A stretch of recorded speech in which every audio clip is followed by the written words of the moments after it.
to rise.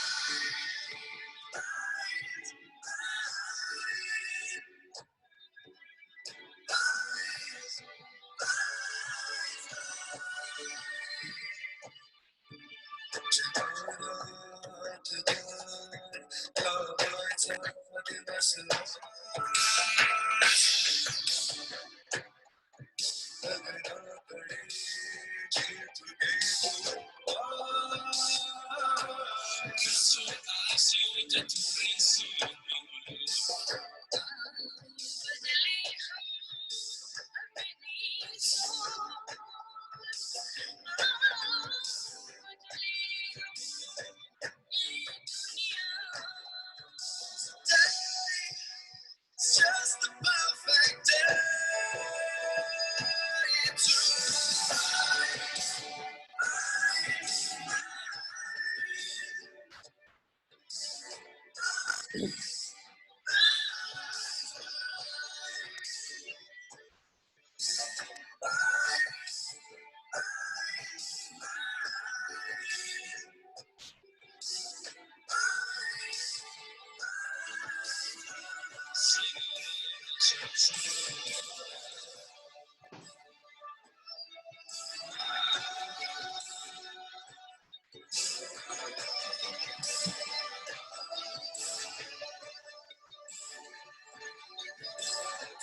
to perfect day to help the world.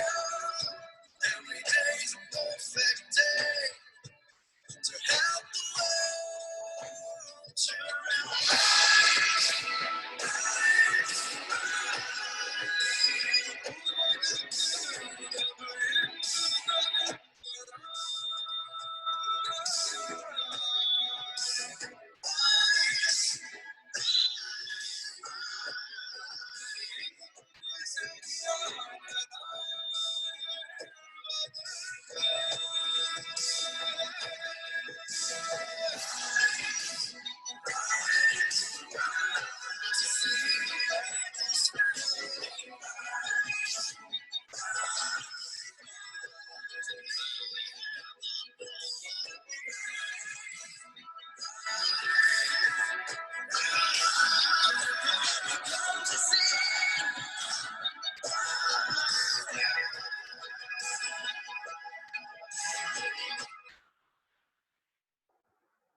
Hello everyone, welcome to today's webinar, 15th webinar organized by GCCA, VSGGM and jointly with Young Indian Group. And today's webinar is 15th and today's speaker is Dr. Arvind Bhai from Ahmedabad. We also welcome to our students, Arya Patil Sahib and all the members of GCCA, VSGGM and Young Indian Group. And now to introduce our today's speaker, Sri Arvind Bhai, I will request Latesh Bhai to please introduce our today's speaker. Latesh Bhai, over to you. Yeah, good afternoon all. On behalf of GEMS Chamber of Commerce Association, I welcome you all in 15th webinar. જે આજે આપણા speaker છે doctor Arvindbhai Patel. પરિચય આપીશ આપ સૌને. Dr. Arvind Patel is a young technocrat, entrepreneur, speaker, trainer, motivator by education and experience. આપણે ઘણા જેમ્સ ચેમ્બર ઓફ કોમર્સ એસોસિએશનના કાર્યક્રમની અંદર પણ અરવિંદભાઈનો એક સક્રિય ફાળો હોય છે અને જે આપણે જોયું છે લાસ્ટ યર જે આપણે જીસીસીએ દ્વારા એક્સપો કરવામાં આવ્યો હતો ત્યાં પણ ડોક્ટર અરવિંદભાઈ પટેલ દ્વારા એક સરસ સંબોધન કરવામાં આવ્યું હતું.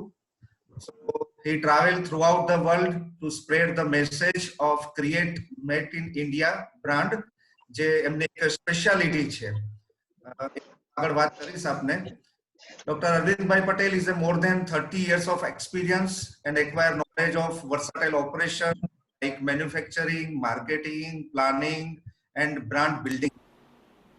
He did Bachelor of Commerce in Business Administration from Gujarat University, then MBA in International Business from Himalaya University, and last year he has been awarded by PhD in Metal Finishing and Surface Treatment Allied Engineering by University of Swahili USA. એટલે કે આપણે જોઈ શકીએ છીએ કે commerce graduate વ્યક્તિ આજે technical ફિલ્ડની અંદર એટલા બધા આગળ વધી ગયા છે કે યુએસએ ની એક યુનિવર્સિટીએ, નામાંકિત યુનિવર્સિટીએ આજે એમને metal finishing and surface treatment એટલે કે એપ્લાઇડ એન્જિનિયરિંગ ની અંદર પણ પીએચડી ડિગ્રી એવોર્ડ કરી છે, જે આજે આપણી સાથે છે. ડોક્ટર અરવિંદભાઈ પટેલ એમનો ઘણી બધી સંસ્થાઓ સાથે સક્રિય ફાળો છે. He is a committee member of EEPC West Zone Mumbai. He is the Vice President of Hotel and Restaurant Equipment Association, New Delhi. He is the Honorary Treasurer of Gujarat State Small Industries Federation. He is also Honorary Director of India Stainless Steel Development Association, Delhi. He is also Advisory Committee member of ITPO, Delhi. Also Advisory Committee member of NGMEC Expo, KND Communication Limited, and Vice Chairman of Siddhi Cooperative Bank Limited, Ahmedabad. જેમનું ખાસ unit જે છે વેલ્ગ્રો India એ અમદાવાદ ખાતે છે અને જ્યાં metal finishing industries જે કહેવાય તો એની અંદર તેઓ પોતે ઘણા બધા મશીન્સ ડિઝાઇન કરે છે પોતાના. એ મશીન્સ એક્સપોર્ટ પણ થાય છે, ઘણી બધી કન્ટ્રીઝની અંદર એક્સપોર્ટ થાય છે. અરવિંદભાઈની સ્કિલની વાત કરું તો ઘણા બધા અધર કન્ટ્રીઝમાંથી પણ એમને આ સ્પેશિયલાઇઝ એમના જે મશીન ડેવલપ કરવામાં આવ્યા છે એ મશીનના ઓર્ડર મળે છે અને સ્પેશિયલાઇઝ સ્કિલ જે છે એમની એ એપ્લિકેશન ઓરિએન્ટેડ મશીન બનાવે છે. કોઈ પણ મશીન એવું એક યુનિવર્સલ કે યુનિક બ્રાન્ડ એમનું જે છે એ દરેક એપ્લિકેશનને આધારિત હોય છે. એટલે કદાચ આપણે આજે એમના પ્રેઝન્ટેશનની અંદર જોઈશું તો આપની પણ જો કોઈ એવી એપ્લિકેશન આપ વિચારતા હોય અને જો એમની સાથે આપ ડિસ્કસ કરો, મને ખ્યાલ છે ત્યાં સુધી એ જ એપ્લિકેશન ઓરિએન્ટેડ એ મશીન પોતે બનાવી શકે તેમ છે. ઘણા બધા એવોર્ડ્સ એમને હાંસલ કર્યા છે. એમાં મુખ્યત્વે એવોર્ડ્સની હું વાત કરું તો એમને technological best product display award 2008માં આપવામાં આવ્યો હતો. ત્યારબાદ export excellence award technical innovative products જે EEPC દ્વારા આપવામાં આવ્યો હતો. લીડરશિપ એક્સેલન્ટ એવોર્ડ જે સ્માર્ટ લેવા પાટીદાર ગુજરાત સમાજ બરોડા દ્વારા એમને આપવામાં આવ્યો હતો. આ સિવાય એવો ઘણી જગ્યાએ ઘણા બધા ઇન્સ્ટિટ્યૂટની અંદર અને કોર્પોરેટની અંદર પોતે એક્સપર્ટ તરીકે લેક્ચર્સ પણ ડિલિવર કર્યા છે, જેમાં એન્જિનિયરિંગ ઇન્સ્ટિટ્યૂટ હોય, ટેકનોલોજીકલ ઇન્સ્ટિટ્યૂટ હોય, James chamber of commerce association હોય, પટેલ બિઝનેસ નેટવર્ક હોય, આવા અનેક સંસ્થાઓની અંદર પોતે સંકળાયેલા છે. એમનો મુખ્યત્વે સ્વભાવ એ દરેક સાથે હળીમળીને કામ કરવાનો છે. તેઓ ખૂબ જ ડાઉન ટુ અર્થ નેચરના વ્યક્તિ છે અને જ્યારે પણ તમે અમદાવાદ જાઓ ત્યારે કેવી ઈચ્છા થાય કે હું અરવિંદભાઈને મળીને જાઉં, તો આ પ્રકારનો એમનો નેચર છે. તો આજે ખાસ કરીને આ વેબિનારની અંદર આજે જ્યારે એમનો અમૂલ્ય સમય ફાળવીને આપણી વચ્ચે ઉપસ્થિત થયા છે તો ફરીથી એક વખત GCCA વતી હું એમને આવકારું છું અને ડોક્ટર અરવિંદભાઈ પટેલને વિનંતી કરીશ કે તેઓ આજે એમનું પોતાનું વક્તવ્ય આપણે સમક્ષ રજૂ કરશે. Doctor Arvindbhai. Thank you.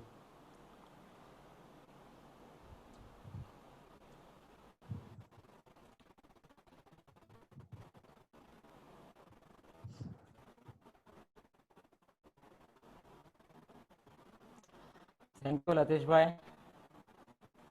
GCCA committee और Young Indian groups के members. I am heartily thankful to all of you and happy to connect you. मैं यहाँ कहना चाहूँगा कि आज जो भी मैं आपके साथ डिस्कशन करूँगा वो डिस्कशन मेरे अनुभव के आधार पे और काफ़ी बड़े एक्सपीरियंसेड इंडस्ट्रियलिस्ट के साथ बातचीत का निष्कर्ष होगा. इसमें मेरा कुछ भी रोल नहीं है, बट मैंने बड़े लोगों से बात करने के बाद मुझे जो जो चीज़ अच्छा लगा है वो आपको मैं प्रेजेंट करूँगा और मैं कोशिश करूँगा कि मैं मेरे हर बोल में ऑनेस्ट रहूँगा, कहीं पे भी मैं पॉलिटिकल इनकरेक्ट नहीं हो पाऊँगा. सो कहीं कोई जगह पे अगर मैं एग्रेसिव हो जाता हूँ तो मैं पहले से ही आप लोगों की क्षमा चाहता हूँ, कहीं आपको हर्ट कर दिया तो. लतेश भाई ने मेरा बैकग्राउंड बता दिया कि मैं अभी आज क्या कर रहा हूँ, लेकिन मैं कहाँ से हूँ. मैं आपसे बातचीत करने से पहले मैं चाहूँगा कि आप थोड़ा और मेरे बारे में जानो। मेरा जन्म 1968 में एक छोटे से गांव नंदुरबार जिला महाराष्ट्र में आया है, उसमें सुजालपुर गांव में हुआ था, जहां कम से कम 100 फैमिलियाँ रहती थी और वहां मेरा जन्म हुआ है।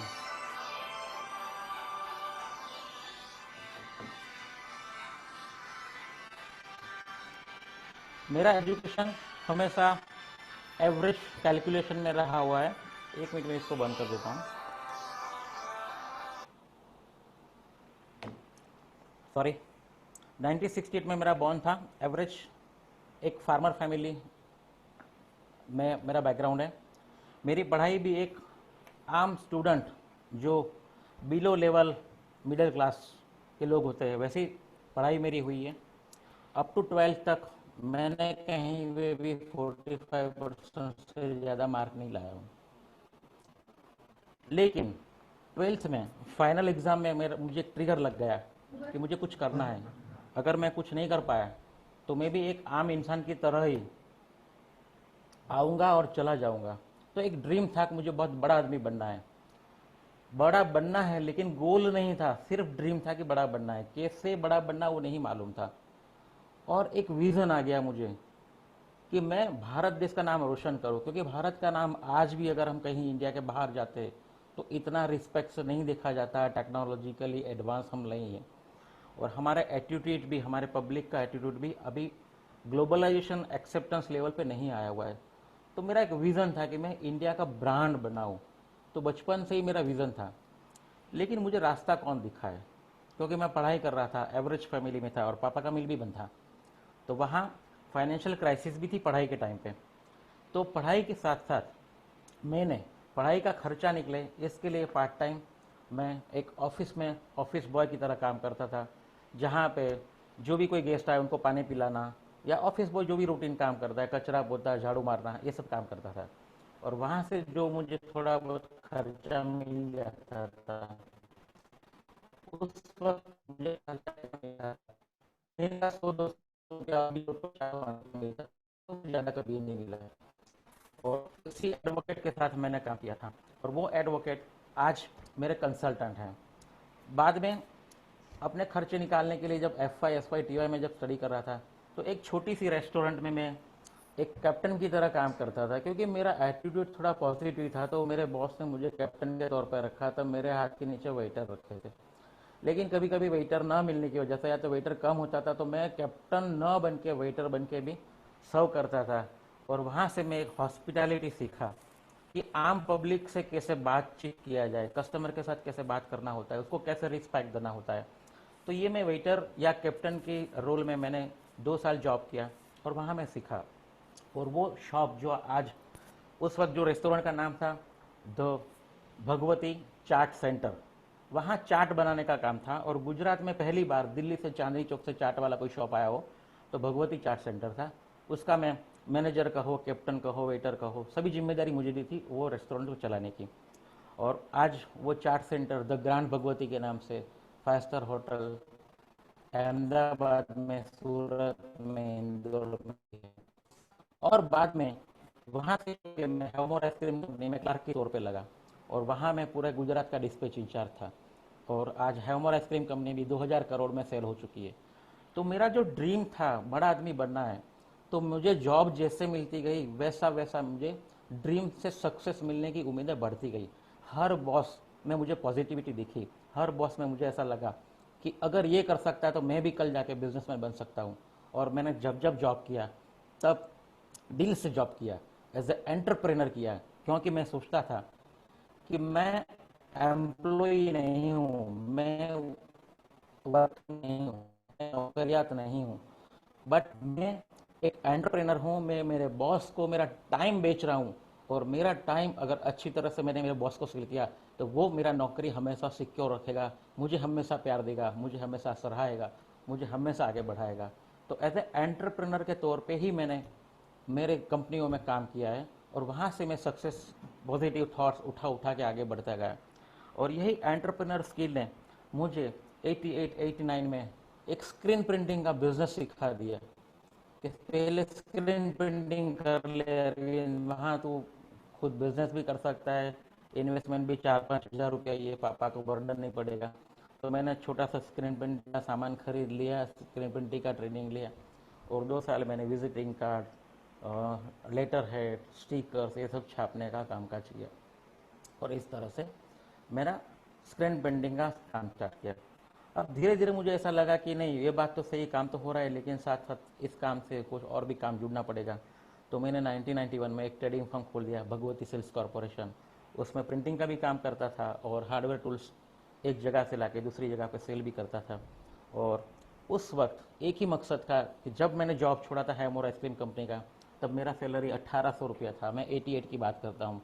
अगर आज जॉब नहीं छोड़ता तो शायद वहाँ मैं आज 50,000 या लाख रुपया कमाता होता। तो 1800 रुपया उस ज़माने में बहुत बड़ी बात थी। जब मैंने जॉब छोड़ दी थी तो हमारी फैमिली में झगड़ा हो गया था। मम्मी पापा दोनों गुस्सा कर रहे थे, अच्छा नौकरी छोड़ के तू धंधे के पीछे क्यों पड़ा है। लेकिन आज लगता है कि मम्मी पापा खुश हो गए। 91 में जब बिजनेस स्टार्ट किया तब मेरे पास कुछ भी इंफ्रास्ट्रक्चर नहीं था, घर से काम करता था। एक साइकिल थी पापा की साइकिल लेके पीछे हेक्सो ब्लेड का 20 किलो 30 किलो का लोड लेके मैं डेली 60-70 किलोमीटर घूमता था, फैक्ट्री टू फैक्ट्री।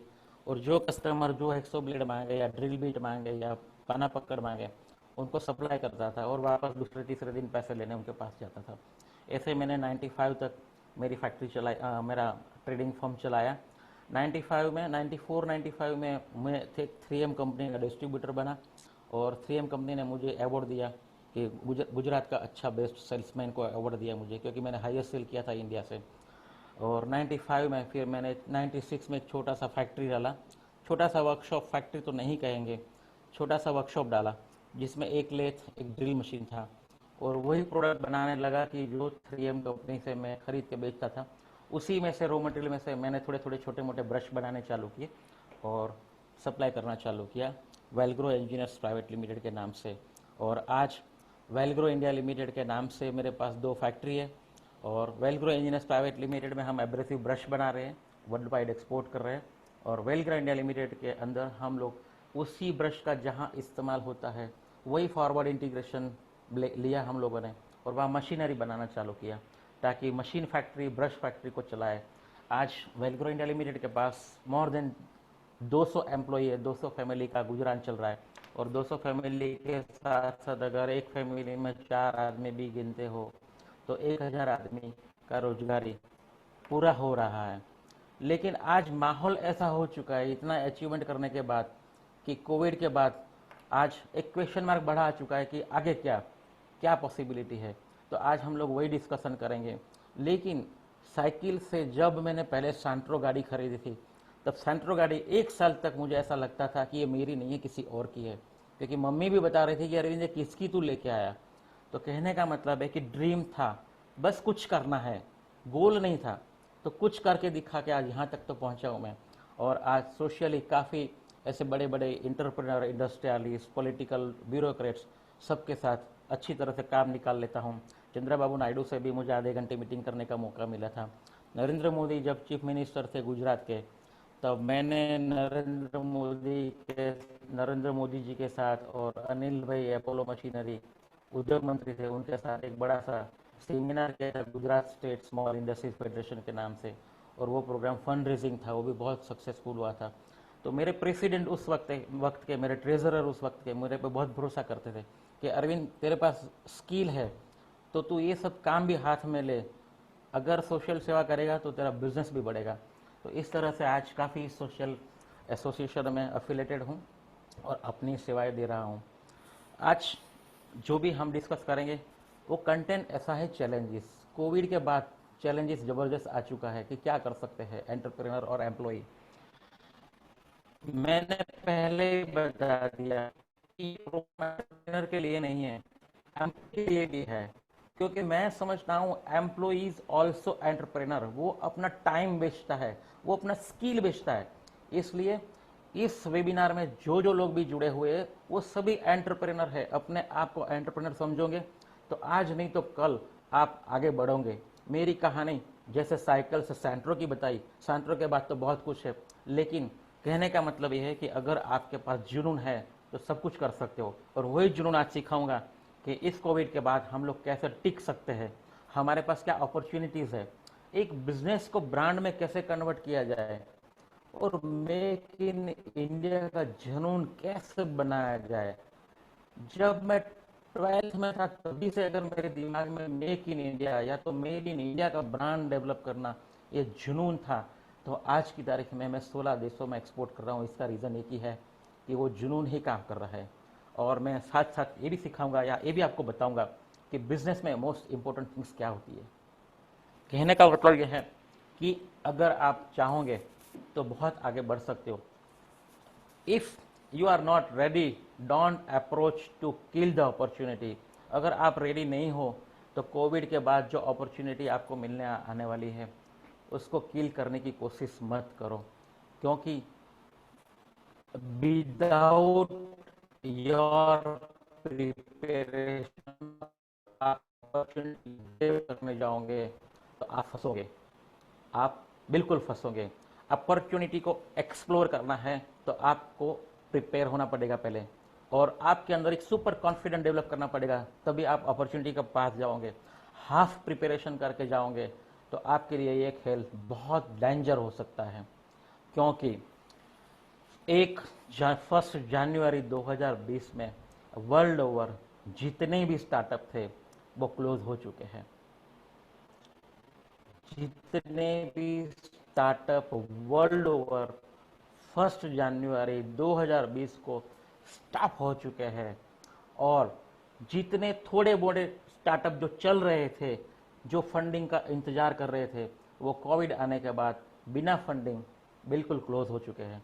तो मैं नहीं चाहता कि बिना प्रिपेयर किए अगर आप अपॉर्चुनिटी को एनकेश करने जाओगे तो हो सकता है आप भी फेल हो जाओगे। और इसका रीज़न टेक्नोलॉजिकल कॉस्ट हाई हो चुकी है। इंफ्रास्ट्रक्चर, विदाउट इंफ्रास्ट्रक्चर आप कुछ नहीं कर सकते। आज छोटी सी पान की दुकान करनी है तब भी 1 करोड़ रुपया मिनिमम चाहिए आपको। आपका लॉजिस्टिक कॉस्ट बढ़ रहा है, आपका मार्केट में से माल जो वापस आता है उसका हिडन कॉस्ट एक्स्ट्रा ऑर्डिनरी है, जो कभी भी हम बिलो होते। Employee retain, HR retain cost, admin cost और फिक्स कॉस्ट, ये कोई भी स्टार्टअप को मार सकता है। इसलिए कुछ भी ट्राई करने से पहले आप प्रिपेयर होना बहुत ज़रूरी है। अगर आप डाउन हो जाएंगे तो आपको हेल्प करने वाला कोई नहीं होगा। ये जीवन की सच्चाई है। आज क्या है चैलेंजेस फॉर एंटरप्रेनर? बहुत दुख की बात कर रहा हूँ कि कोविड के बाद छोटे मोटे जितने भी बिजनेस थे, 5 करोड़ से लेकर 10 करोड़ के नीचे के जितने भी बिजनेस वाले हैं, आज उनके लिए बहुत बड़ा क्वेश्चन मार्क हो चुका है कि वो सर्वाइव करेंगे या नहीं करेंगे, आगे क्या। क्योंकि 10 करोड़ से ऊपर वालों ने तो रखी है, वो सर्वाइव हो जाएंगे। 10 करोड़ से नीचे ने 1 करोड़ से लेकर 5 करोड़ की लोन लेके रखी है, उनके लिए बहुत बड़ा मुश्किल है। और क्या लॉकडाउन के बाद सब कुछ सेफ हो जाएगा? आपको लगता है सेफ होना? नहीं, लॉकडाउन के बाद कुछ भी सेफ नहीं है, क्योंकि एवरीथिंग इज चेंज। लोग साइकोलॉजिकल इम्पैक्ट से काम करेंगे, एक दूसरे को डाउट की नज़र से देखने वाले हैं कि या ये इसको कोरोना तो नहीं हो गया, अच्छा ये डिफॉल्टर तो नहीं हो गया, अरे इसके पास पैसा नहीं होगा। सब लोग आपको डाउट की नज़र से देखने वाले क्यों? दीपावली में, गुजरात का एग्जांपल दे रहा हूँ कि दीपावली में गुजरात 5 से 7 दिन के लिए बंद होता है, और उसको वापस अगर 5वें या 7वें के दिन चालू करना होता है तो हमें 15 दिन और लग जाते गाड़ी को प्लेटफॉर्म पे लाने के लिए। तो ये तो कोविड था, वर्ल्ड ओवर लॉकडाउन है, 2 महीने 3 महीने से फैक्ट्रियां बंद है, तो 4 महीने तक मैं नहीं मानता कि आपकी ट्रेन प्लेटफॉर्म पे आएगी और चलने लायक हो जाएंगी। तो ये 4 महीना एंटरप्रेनर को खुद की पैसे से फिक्स कॉस्ट को चलाना है, और इस फिक्स कॉस्ट क्या है? इंटरेस्ट, सैलरी, टैक्सेस, कहीं पे भी रिलीफ नहीं मिल रहा। जहां से लोन लिया है उनको इंटरेस्ट कंपल्सरी करना है, जहां से लोन लिया उनको कंपल्सरी EMI देना है। अगर एक भी EMI आपका बंद हुआ या रिटर्न हुआ, आप डिफॉल्टर डिक्लेयर हो गए। और आप इतने बड़े आदमी नहीं हो कि सरकार आपको कुछ राहत देगा, आप डिफॉल्टर हो जाओगे, आपका जितना भी किया किराया सब पानी हो जाएगा। Retaining employee is more expensive. और लेस देन 3 ईयर, 3 साल पुराने जो भी एम्प्लॉई है आपके लिए कुछ भी मेरिकल नहीं कर सकते, क्योंकि वो एक भेड़ चाल में चल चुके हैं। उनका काम यही है कि बॉडी अपना फैक्ट्री में आया या धंधे पे आया और उनका नौकरी 8 से 10 का टाइम हो गया और उनका फिजिकल काम यही है बॉडी फैक्ट्री में या घर में लाना, ऑफिस में लाना और वापस बॉडी को लेके जाना। ये एम्प्लॉई, इस एटीट्यूड के एम्प्लॉई आपकी फैक्ट्री में कुछ भी मेरिकल नहीं कर सकते। ये ऐसे एम्प्लॉई को आपको ट्रेनिंग देना होगा, ये भी बहुत बड़ा एक्सपेंसिव है। और मैं नहीं चाहता कि सभी एम्प्लॉय ट्रेन होकर आपके साथ जुड़ जाएंगे। Labour work may not come immediately. आपकी फैक्ट्री में जो भी मजदूर लोग काम कर रहे हैं वो शायद ना भी आए या तो लेट आए। मेरा फैक्ट्री का ही एग्जांपल दे रहा हूँ। मुझे लॉकडाउन में फैक्ट्री का परमिशन मिला था, लेकिन आज की तारीख में भी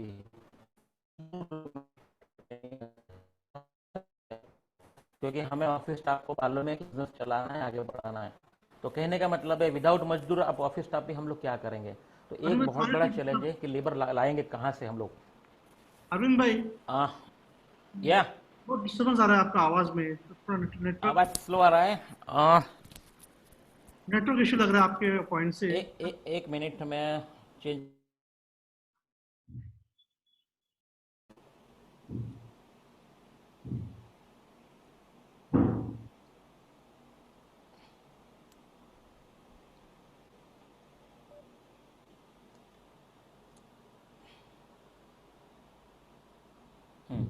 अभी आ रहा है? हेलो, ओके नाउ, ना ओके ना? Okay, thank you. Sorry for disturbance, please continue. No, okay, sorry. Payment cycle will not run up to 6 month.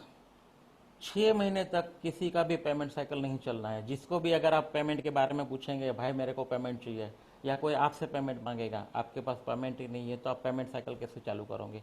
तो अप टू 6 मंथ ये पेमेंट साइकिल भी बिजनेस में नहीं चलना है। और आपको नए वेंडर और नए सप्लायर भी बनाना है, ये भी एक हेडेक है। क्योंकि पुराने वेंडर जिंदा है या नहीं, वो मार्केट में है या नहीं, आपको नहीं मालूम। तो आपको रीअसेसमेंट करना होगा आपके वेंडरों का। एक पोटेंशियल कस्टमर भी आपको ढूंढना पड़ेगा, जो बहुत बड़ा एक डिफ़िकल्टीज है, बहुत बड़ा चैलेंजेस है आज के एंटरप्रेनर के लिए। तो ये चैलेंजों के साथ कैसे हम लोग आगे जा सकते हैं, ये बहुत बड़ा चैलेंज है। ऐसा ही चैलेंज मैं की एम्प्लॉय के बारे में भी कहूँगा, क्योंकि मैंने पहले ही बताया कि employee is also entrepreneur. They are not service class people. They are selling their skill, they are selling their time to industries और entrepreneur, और एक एज ए सप्लायर के तौर पे ही काम करते हैं। आज उनके लिए चैलेंजेस क्या है? हो सकता है एंटरप्रेनर उनका सैलरी कट कर देवे, बॉस के साथ कॉन्फ्लिक्ट जनरेट हो जाएगा क्योंकि सैलरी कट हो गया। तो ऐसे कहीं एम्प्लॉय होंगे जिनको मालूम है कि सैलरी कट हो गया तो कॉन्फ्लिक्ट चालू हो जाएगा। कॉन्फ्लिक्ट चालू हो गया तो हो सकता है ऐसे एम्प्लॉय को बॉस को कंपलसरी निकालना पड़ेगा, तो टर्मिनेशन के भी चांसेस है और इसकी वजह से उनका अनएम्प्लॉयमेंट बढ़ जाएगा। ट्रीमेंडस प्रेशर रहेगा। जो लोग जॉब कर रहे हैं, जो लोग नौकरी कर रहे हैं, उनके ऊपर एक ट्रीमेंडस प्रेशर बढ़ जाएगा। क्यों? ऑलरेडी एंटरप्रेनर के ऊपर प्रेशर बढ़ चुका है। तो जो आदमी या तीन आदमियों से जो काम हो रहा था, हो सकता है एक आदमी से करवाना पड़े ड्यू टू कॉस्ट कटिंग। तो ये भी बहुत बड़ा चैलेंजेस है। एम्प्लॉय को यहाँ से सीखना पड़ेगा कि मैं इस प्रेशर में कैसे काम करूं, मेरा टर्मिनेशन ना हो, मुझे स्किल डेवलप करना पड़ेगा, मुझे लर्निंग ज़्यादा करना पड़ेगा। तो उनके पास अगर लैक ऑफ लर्निंग एबिलिटी होगा तो उसका अनएम्प्लॉयमेंट पक्का है। और जो स्किल नहीं यूज़ करेंगे उस एम्प्लॉय को लेट नाइट तक काम करना पड़ेगा परफॉर्म दिखाने के लिए। तो ये एम्प्लॉय के लिए भी चैलेंज है। उनको कैसे बाहर निकलना है, एम्प्लॉय भी अपने आप एंटरप्रेन्योर समझ के कुछ रास्ता निकाल सकते हैं, क्योंकि उनके पास भी एक अपॉर्चुनिटीज़ है उनके पास। Time to understand the situation. आज उनके पास एक ऐसा सिचुएशन है जो टाइम को समझ सके। अगर वो आज का टाइम नहीं समझेगा तो वो एम्प्लॉय कभी भी आगे बिजनेस नहीं कर सकता, कभी भी आगे एंटरप्रेन्योर नहीं बन सकता, कभी भी आगे जिम्मेदारी वाला काम अपनी कंपनी में नहीं ले सकता है। तो उसको सिचुएशन को अंडरस्टैंड करना बहुत जरूरी है। अभी टाइम है, क्योंकि अभी जॉब चालू नहीं है, घर बैठा है, स्टे एट होम है। वो जितना सोचेगा कंपनी के बारे में उतना उसके लिए फ़ायदा है। यही बेस्ट टाइम है उसको लर्निंग करने का। अच्छे अच्छे वेबिनार हो रहे हैं, अच्छे अच्छे सेमिनार हो रहे हैं, अच्छे अच्छे वीडियोस विवेक बिंद्रा जी के और मोटिवेशनल बिजनेस गुरुज के आ रहे हैं। उनको वॉच करके उनमें से कुछ टिप्स निकाल के अपने डे टू डे रूटीन काम में इम्प्लीमेशन लाना पड़ेगा उसको, और नई चैलेंज के लिए उसको प्रिपेयर होना पड़ेगा। अगर वो प्रिपेयर नहीं हुआ तो उसके लिए अपॉर्चुनिटी भी कुछ काम की नहीं है। सो अभी ही टाइम है उस एम्प्लॉय को अपने आप को प्रूव करने के लिए कि he is the right person in the world who can provide the good services to his boss और the buyer. It is the right time to stand with company. मैं हर एम्प्लॉय को कहूँगा कि यही आपका राइट टाइम है कि आप अपने बॉस के साथ खड़े रहो, आपकी कंपनी के साथ खड़े रहो। मैंने कहीं सुना, काफ़ी एंटरप्रेन्योर बोल रहे हैं कि अरविंद एम्प्लॉय बोल रहा था कि सर आप हमारी जगह पे आके बैठो और हमारा पेन देखो। As a boss, as a entrepreneur का आंसर कुछ नहीं होता है, वो चुप होता है, वो सॉरी सॉरी कहता है। क्योंकि पिक्चर में देख रहे हो बैक में कितने खंजर भुके हुए हैं। ये खंजर एम्प्लॉय को नहीं मालूम होता है या एंटरप्रेन्योर को मालूम होता है। घर में अगर कोई दिक्कत आ जाती है, फाइनेंशियल क्राइसिस होती है, तो कभी भी एक पिता ना अपनी बीवी को ना अपने बेटों को परिस्थिति से वाकिफ करता है कि आज ये ट्रबल है, मैं इस ट्रबल में हूँ, आप ध्यान रखो, कभी भी नहीं कहेगा। उसके साथ जितना भी हो सकेगा उतना फेस करेगा और अपने बच्चे को, अपने फैमिली को या अपने माँ बाप को संभालने की कोशिश करता है। एक एंटरप्रेन्योर का रोल आज ऐसा ही है। वो किसी को कुछ नहीं कह सकता है कि उसको कितना प्रेशर है, क्या प्रॉब्लम है। और ये प्रॉब्लम और ये प्रेशर मैं एक छोटे से वीडियो से आपको दिखाऊंगा कि क्या है आज एंटरप्रेन्योर का हालत।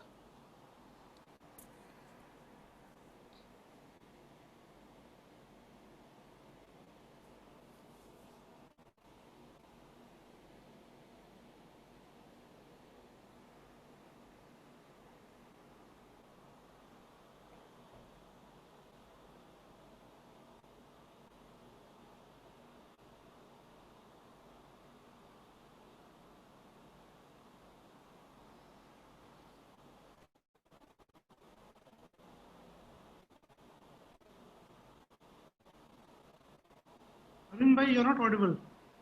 Hello, Hello, not Audible, not audible. Video not Audible, anyway No, sir. You can watch the text. Sure. Can you start आप from मुझे सुन beginning? सकते हो? Can you start from the beginning?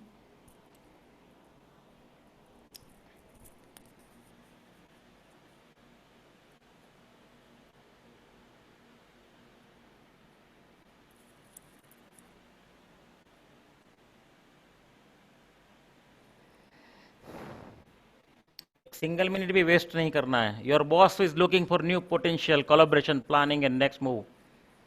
You don't know when you are waiting for your monthly salary. Unfortunately, this year COVID-19 attack us, and debt and companies' expense keep on increasing day by day. You don't know when you use your phone, not for work, only for chat. Your boss analyzes the data of business strategy.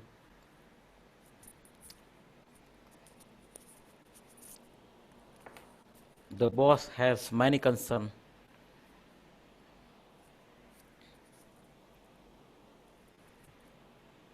Please appreciate your boss.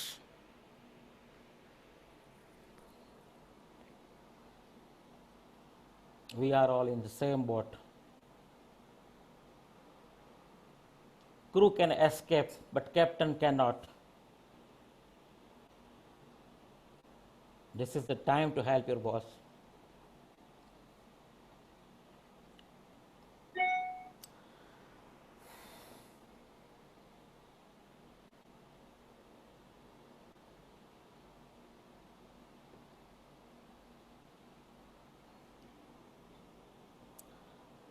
Please support your boss.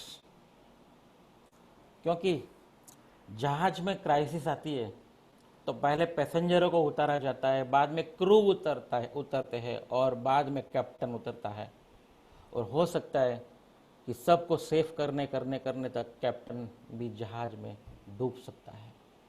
तो ये आज का boss का situation है। अभी ही time है हर employ को boss के साथ खड़े रहने का, तब जाके हम कुछ रास्ता निकालेंगे कि कैसे टिकना है इंडिविजुअल एंड पर्सनली। आज की आपकी सोच आपका कल का परिस्थिति का निर्माण करेगी। अगर आज आप पॉजिटिव सोचोगे तो कल आपको एक बहुत बड़ा अच्छा एनवायरनमेंट मिलेगा। अगर आज आप नेगेटिव सोचोगे तो हो सकता है आप कल देख ही ना पाओ। तो आपकी सोच के ऊपर बहुत निर्भर करता है आपकी परिस्थितियाँ कैसी रहेंगी फ्यूचर में। Entrepreneur is always self motivated. Businessman कोई मोटिवेट नहीं करता है, सब लोगों को मोटिवेशन मिल जाता है कहीं ना कहीं से, बट एक एंटरप्रेन्योर खुद ही मोटिवेट होने की कोशिश करता है। इसलिए आज मैं हर एंटरप्रेन्योर को एक कविता सुनाऊंगा जिससे सेल्फ मोटिवेशन मिले आपको। हो सके तो स्क्रीनशॉट ले लेना इसका। नहीं रहने वाले सदा ये अंधेरे, छुपे गोद में है इसी के सवेरे, यही जिंदगी की सच्ची कहानी, तू दुनिया को देता जा कोई बड़ी निशानी। ये कविता सुनते सुनते मैं इमोशनल हो चुका हूँ। कितनी आग लगा दी है इस कविता ने कि तू दुनिया को देता जा कोई बड़ी निशानी। मोहब्बत का एक दीप ऐसा जला दे, जमाना ये सर जिसके आगे झुका दे। टिकी है क्या कोई रात काली, ना खुद को कर तू अंधेरे के हवाले, ना खुद को कर तू अंधेरे के हवाले। ये कहते हैं सुबह के उजाले, ये कहते हैं सुबह के उजाले। एंटरप्रेन्योर को सेल्फ मोटिवेट ही होना है, उससे कोई मोटिवेट नहीं करेगा। बिल्कुल छोटे से छोटा आदमी को हो सकता है सरकार मदद कर देवे, बड़े से बड़ा आदमी को हो सकता है सरकार वेवॉप कर देवे। आज सुना है कि काफ़ी सरकार ने काफ़ी जो डिफॉल्टर हुए थे उनके करोड़ों रुपया माफ़ कर दिए। छोटे गरीब लोग थे उनके भी काफ़ी लोग पैसे माफ़ कर दिए। लेकिन हम छोटे एंटरप्रेन्योर अगर लाख रुपये से लेके 2-5 करोड़ में अगर फंसते हैं तो हमें डिफॉल्टर कहा जाता है और वहाँ से हमारा आगे का रास्ता बहुत जीरो हो जाता है। इसीलिए हमें अपने आप को मोटिवेट करके कैसे इस कोविड के सिचुएशन में टिकना है, कैसे बिग क्वेश्चन है, उस क्वेश्चन को हम सोचेंगे क्या क्या क्वेश्चन आ रहे हैं हमारे पास और कैसे टिकना है। बिजनेस एक्विजिशन चेंज, कोविड के पहले का और कोविड के बाद का पूरा एनवायरनमेंट चेंज हो चुका है। कोविड के पहले बिजनेस के समीकरण अलग थे। क्रेडिट में माल मिलता था, क्रेडिट में आता था, सब पे भरोसा कर सकते थे, बिजनेस चल रहा था, रूटीन सिस्टम था। कोविड के बाद का समीकरण टोटल चेंज हो चुका है। आज किसी को भी बताते तो बोले भाई पुराना अगर जहाँ पे भी बिजनेस खड़ा है वहाँ खड़ा कर दो, नया माल लेना होगा तो आपको पैसा देना पड़ेगा, और नया माल लो और पुराना पैसा धीरे धीरे देना। तो मार्केट के समीकरण पूरे चेंज हो चुके हैं। Those who accept change will win. Those who depend on situation they are die. अगर आपने चेंज को स्वीकार किया है तो आप जीत जाओगे, लेकिन परिस्थिति के अधीन रहोगे तो आप मर जाओगे। जीडीपी आज 1 पॉइंट से नीचे हो गया। जो एक जमाने में 6-7-8% भारत देश का जीडीपी था, कल 0.8 जीडीपी निकला था। और इस जीडीपी को वापस लाना वो हमारे लिए बिग क्वेश्चन है। और एक ही रास्ता है जीडीपी को वापस 6 पे लाने के लिए, इंटरनल मनी सर्कुलेशन। अगर हम अंदर ही अंदर पैसा नहीं घुमाएंगे तो हमारा जीडीपी वापस उस जगह पे नहीं आएगा। और 2 दिन पहले प्रधानमंत्री ने भी यही कहा है कि देश की प्रोडक्ट खरीदो और देश का माल लो, जहाँ पॉसिबिलिटी है देश की प्रोडक्ट खरीदो और अंदर ही अंदर पैसा करो, इंपोर्ट कम करो। तो अगर अंदर अंदर हम लोग काम करेंगे तो जीडीपी को हम सपोर्ट कर सकते हैं, भारत को डायरेक्ट इनडायरेक्ट सपोर्ट कर सकते हैं। Stay it's same business. टिकने के लिए आप धंधा मत चेंज करो, जहाँ हो वही धंधे में रहो। Don't try to move out. Review your data, identify your project. आपके हाथ में जो जो भी प्रोजेक्ट थे कोविड के पहले, उसको आइडेंटिफाई करो कि आप उसमें क्या कर सकते हैं। डेटा लो लास्ट 2 साल के, उसमें रिव्यू करना चालू करो, लेकिन बिजनेस चेंज मत करो ऐसा समझ के कि इस धंधे में मेरे को मज़ा नहीं आया इसलिए मैं धंधा बदलता हूँ और फार्मास्यूटिकल का दवाई बनाना चालू करता हूँ, टनल बनाना चालू करता हूँ या सैनिटाइजर बनाना चालू करता हूँ। तो ये सब अपॉर्चुनिटी बेस्ड बिजनेस है। ये सभी जो बिजनेस है, बारिश गिरने के बाद जो मच्छर पैदा होते हैं और धूप निकलने के बाद मच्छर तुरंत चले जाते हैं, वैसा ही ये सब बिजनेस है। इसलिए शॉर्ट अपॉर्चुनिटी को एनकेश करने के बजाय आप सेम बिजनेस में रहो और उसके एनालिसिस करो, रिव्यूज़ को। Think for new scalability. Existing जो भी आपके पास इंफ्रास्ट्रक्चर है उसमें क्या नया कर सकते हो। और आज जो बना रहे हो उसमें कॉस्ट रिडक्शन कैसे कर सकते हो, ये आपको सोचने का बहुत जरूरी है। Increase product range which can made with same infrastructure. जो इंफ्रास्ट्रक्चर साधन सुविधा आपके पास है उसी में क्या नया प्रोडक्ट बना सकते हो। कैपिटल इन्वेस्टमेंट नया कोई मत करो, उसी इंफ्रास्ट्रक्चर से काम करोगे तो हो सकता है आपको सरवाइव होने के चांसेस मिल जाएंगे, क्योंकि यहाँ जिंदा रहना है, जीतना नहीं है। आज कोविड के बाद अगर एक साल कोई भी एंटरप्रेनर, कोई भी एम्प्लॉय अगर जिंदा रह गया तो उसके लिए फिर फ्यूचर स्वर्ग ही स्वर्ग है। Focus on growth oriented activity, मैंने यहाँ पर्पसफुली बोल्ड किया है, मोटा क्यों लेटर किया है। आज के बाद जो भी आप नॉन वैल्यू एडेड काम कर रहे हो इमीडिएट स्टॉप करो। उतना ही सोचो जहां आपकी ग्रोथ आएगी, जहां ग्रोथ नहीं है उसको सोचो ही नहीं, सिर्फ ग्रोथ और रेवेन्यू जनरेशन का काम करो। नॉन वैल्यू एडेड प्रोडक्ट को आज ही आपको स्टॉप करना है। नेगेटिव पीपल को आज ही आपको मिलना बंद करना है। आप उन्हीं से मिलो जिससे आपको इंस्पिरेशन मिले, आप उन्हीं से बात करो जो आपको सराहे, आप उन्हीं से बात करो जो आपको गाइड करे फ्यूचर के लिए। अपॉर्चुनिटीज क्या है, हमारे पास इंफ्रास्ट्रक्चर है, उसी इंफ्रास्ट्रक्चर से हम क्या कर सकते हैं, अपॉर्चुनिटीज को कैसे एनकेज कर सकते हैं। India is a land of billion opportunities, ये तो बहुत सच बात है, क्योंकि आज वर्ल्ड ट्रस्ट ऑन इंडिया, सब लोग इंडिया पे ट्रस्ट करने लग गए हैं, हमारे पब्लिक पे ट्रस्ट करने लग गए, बट हम लोग इतने प्रिपेयर नहीं है कि इंटरनेशनल लेवल मार्केट का हम लोग फुलफिल कर पाए। तो आज हमें इंटरनेशनल मार्केट को फुलफिल करने के लिए हमें ट्रस्ट के साथ साथ ऐसे प्रोडक्ट बनाने पड़ेंगे जो इंटरनेशनल लेवल पे एक्रेडिट हो और सक्सेसफुल चले। बेटर इकोनॉमिक हो सकती है नेक्स्ट 5 साल के अंदर। आज 1 साल भले हमको दिक्कत हो, लेकिन आने वाले 5 साल में India is the top 5 world in the country रहेगा, ये मेरा मानना है। और अगर हमारी पब्लिक ने, हमारे नेशंस के लोगों ने सपोर्ट कर दिया तो इंडिया फर्स्ट 3 में 100% आएगा, क्योंकि मेरा दिल से बिलीफ सिस्टम बोल रहा है कि आने वाले 5 साल इंडिया का इकोनॉमी बहुत जबरदस्त ग्रो करने वाला है। Make in India project successful होने वाला है। ये बात अलग है कि मेक इन इंडिया के भारत देश के सभी प्रोजेक्ट फेल हो चुके थे, लेकिन आज एक सोशल इमोशनल काम कर रहा है। इसलिए भारत देश में जो भी प्रोडक्ट बनने वाली है वो भारत में ही बिकेंगी और भारत के बाहर से भी इंक्वायरी आएंगी। तो मेक इन इंडिया प्रोजेक्ट वापस बूम में आ सकता है, और उस हिसाब से एक एनवायरनमेंट, इमोशनल एनवायरनमेंट भी हमको मिल रहा है काम करने के लिए। वर्क फ्रॉम होम कंसेप्ट, ये आपका कॉस्ट रिडक्शन कर सकता है। ऐसी काफ़ी सर्विसेज है जहां आप पहले अपनी ऑफिस में रिक्रूट कर रहे थे एम्प्लॉय को, उसकी जगह पे फ्रीलांसर काम दे सकते हो, आप उसके घर से काम करवा सकते हो। इस केस में आपका कॉस्ट 50% रिडक्शन हो जाएगा। वर्क फ्रॉम होम कंसेप्ट ये आप अब खिलने लगेगा और आपकी कॉस्ट रिडक्शन काफ़ी हो जाएगी, एडमिन रिलेटेड और मार्केटिंग रिलेटेड। आपको मार्केटिंग के बंदे नहीं रखने पड़ेंगे, बाहर से ही करवा सकते हो freelancer. Awareness of health and hygiene, आज तक अवेयरनेस नहीं थी कि हमें अच्छा रहना चाहिए, हमें बॉडी कॉन्शियस नहीं होना चाहिए, हमें माइंड कॉन्शियस होना चाहिए, लेकिन आज एक बॉडी कॉन्शियस भी कॉन्सेप्ट आ चुका है कि अगर आपका शरीर अच्छा रहेगा तो माइंड भी अच्छा रहेगा।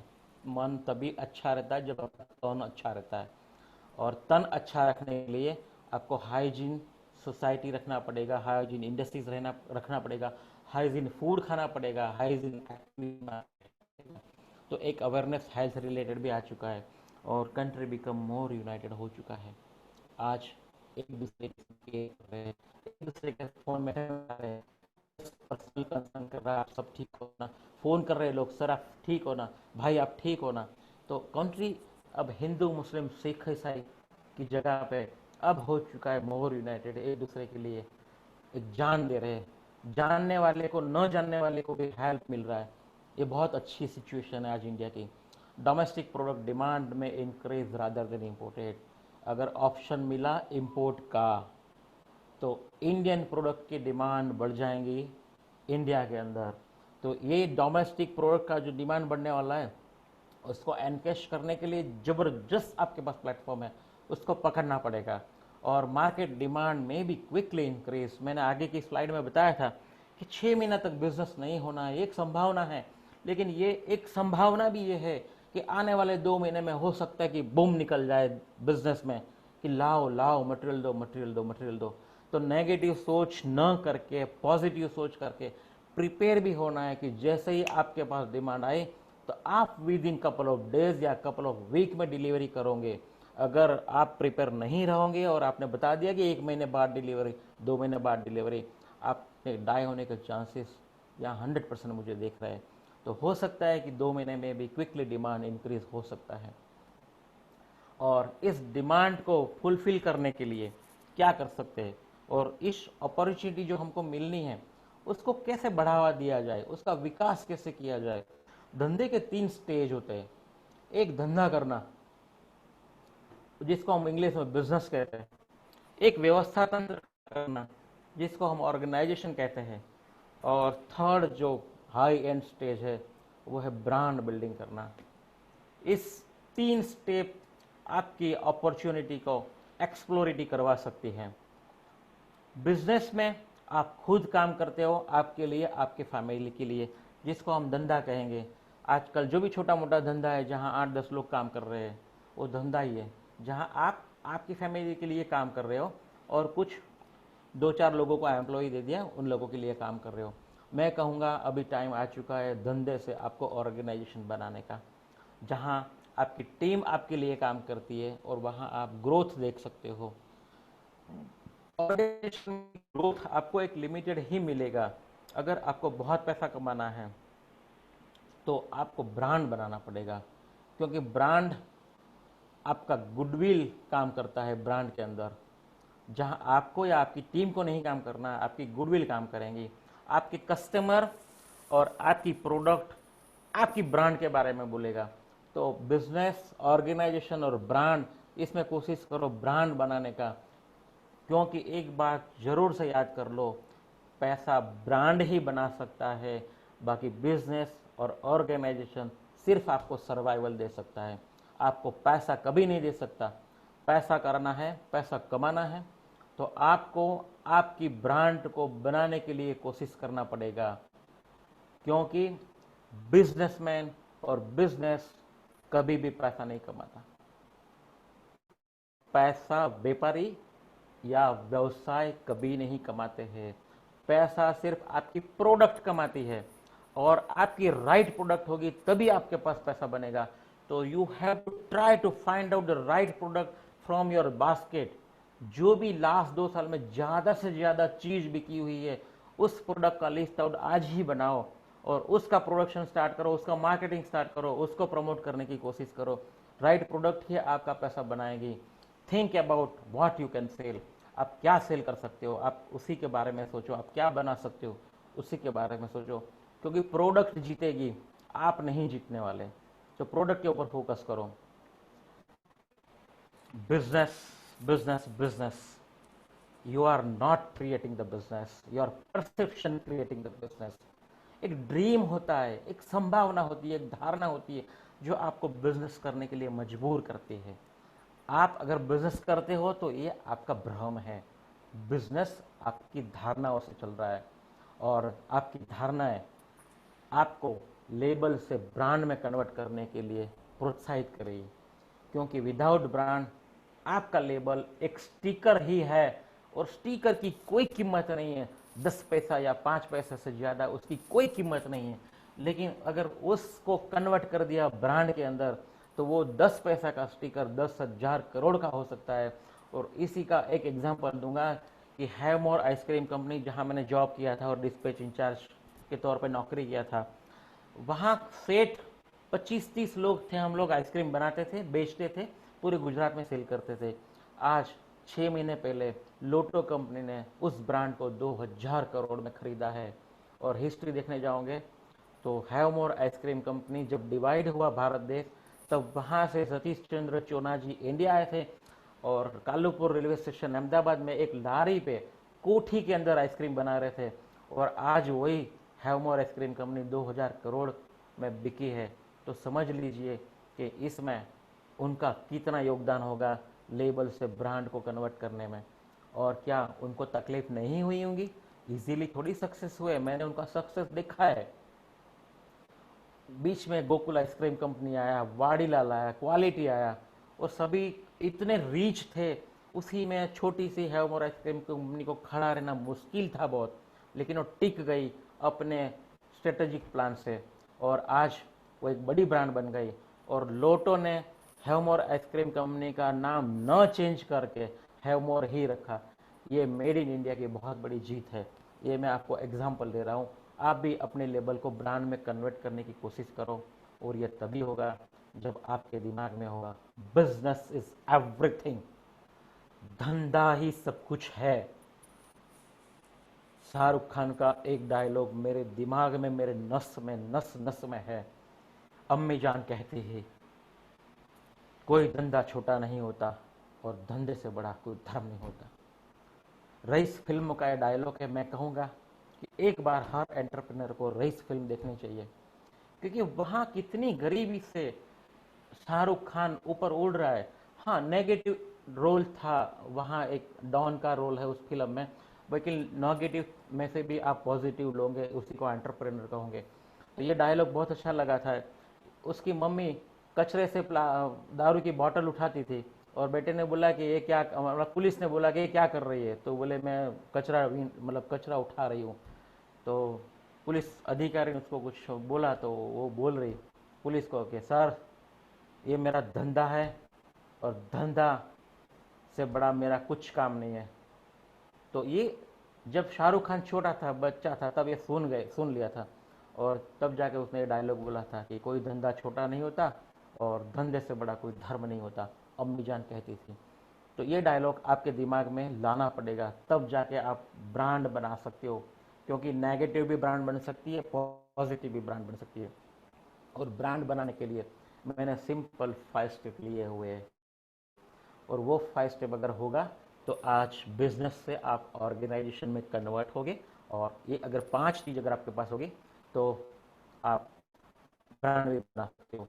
विजन, विजन, जीने की दृष्टि, आपकी जीने की दृष्टि क्या है, ये आपको डिफाइन करना पड़ेगा। आज की तारीख में पर्पस ऑफ लाइफ लिखना पड़ेगा कि मैं क्यों जिंदा हूं। अगर आपका पर्पस ऑफ लाइफ नहीं है तो आपको जीने का कोई अधिकार नहीं है, या तो आप जिंदा लाश हो।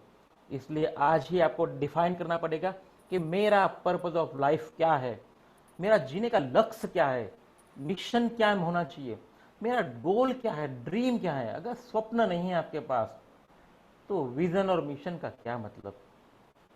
तो स्वप्न भी आपके पास चाहिए, और स्वप्न को कमिट, और स्वप्न को अच्छी तरह से फुलफिल करने के लिए वैल्यूज बहुत इंपॉर्टेंट है। आपकी लाइफ के अंदर वैल्यूज होना बहुत जरूरी है। अगर जीने के सिद्धांत नहीं है आपके पास तो आप विजन, मिशन, ड्रीम ये सब पेपर पे रहेंगे, कभी भी ऑर्गेनाइजेशन नहीं बनेगा। और most important thing is commitment. Business में कहीं लॉस भी हो सकता है, कहीं प्रॉफिट भी हो सकता है। आपको कमिट करना है अपने आप से कि मैं अच्छा धंधा करूंगा, अच्छी प्रोडक्ट दूंगा, अच्छे कस्टमरों को मिलूंगा, अच्छे आदमियों को मिलूंगा, अच्छे लोगों के साथ जुड़ूंगा, बड़े लोगों के साथ जुड़ूंगा। ये अगर कमिटमेंट जब तक आप नहीं डिफाइन करोगे, जीने की प्रतिबद्धता आप नहीं लाओगे अपने आप के पास, आप कभी भी बड़े आदमी नहीं बन सकते हो। आप लेबल से ब्रांड में कभी भी कन्वर्ट नहीं कर सकते हो। क्योंकि एक शाहरुख खान का डायलॉग भी था, दबंग पिक्चर था, फिल्म तो मालूम नहीं, लेकिन वहाँ सलमान खान बोल रहा था कि एक बार मैंने कमिट कर दिया तो फिर मैं अपनी भी नहीं सुनता हूँ। मेरे दोस्तों, बिजनेस में भी ऐसा होना चाहिए। अगर नुकसान हो रहा है तो होने दो, बट आपने जो डिफाइन किया है उसी के पास कमिट रहो। काफ़ी बिजनेस में सोशली काफ़ी जगह पे एफिलेटेड हूँ, और हमें कस्टमाइज मशीन्स के ऑर्डर मिलते हैं। उस केस में हम एक बजट बनाते हैं, और बजट के ऊपर भी कभी कभी हमारा बिल ऑफ मटेरियल हो जाता है, लेकिन हम क्लाइंट को कभी भी ख़राब सर्विस नहीं देते हैं, उनको अच्छी प्रोडक्ट देने की कोशिश करते हैं। क्योंकि आज की तारीख में हम लोग एक ही बोट में हैं। वो जान जाएगा, अगर आप खराब प्रोडक्ट दोगे तो वो जान जाएगा, दोबारा आपके पास नहीं आएगा। हमको सोचना है एक ही बोट में है।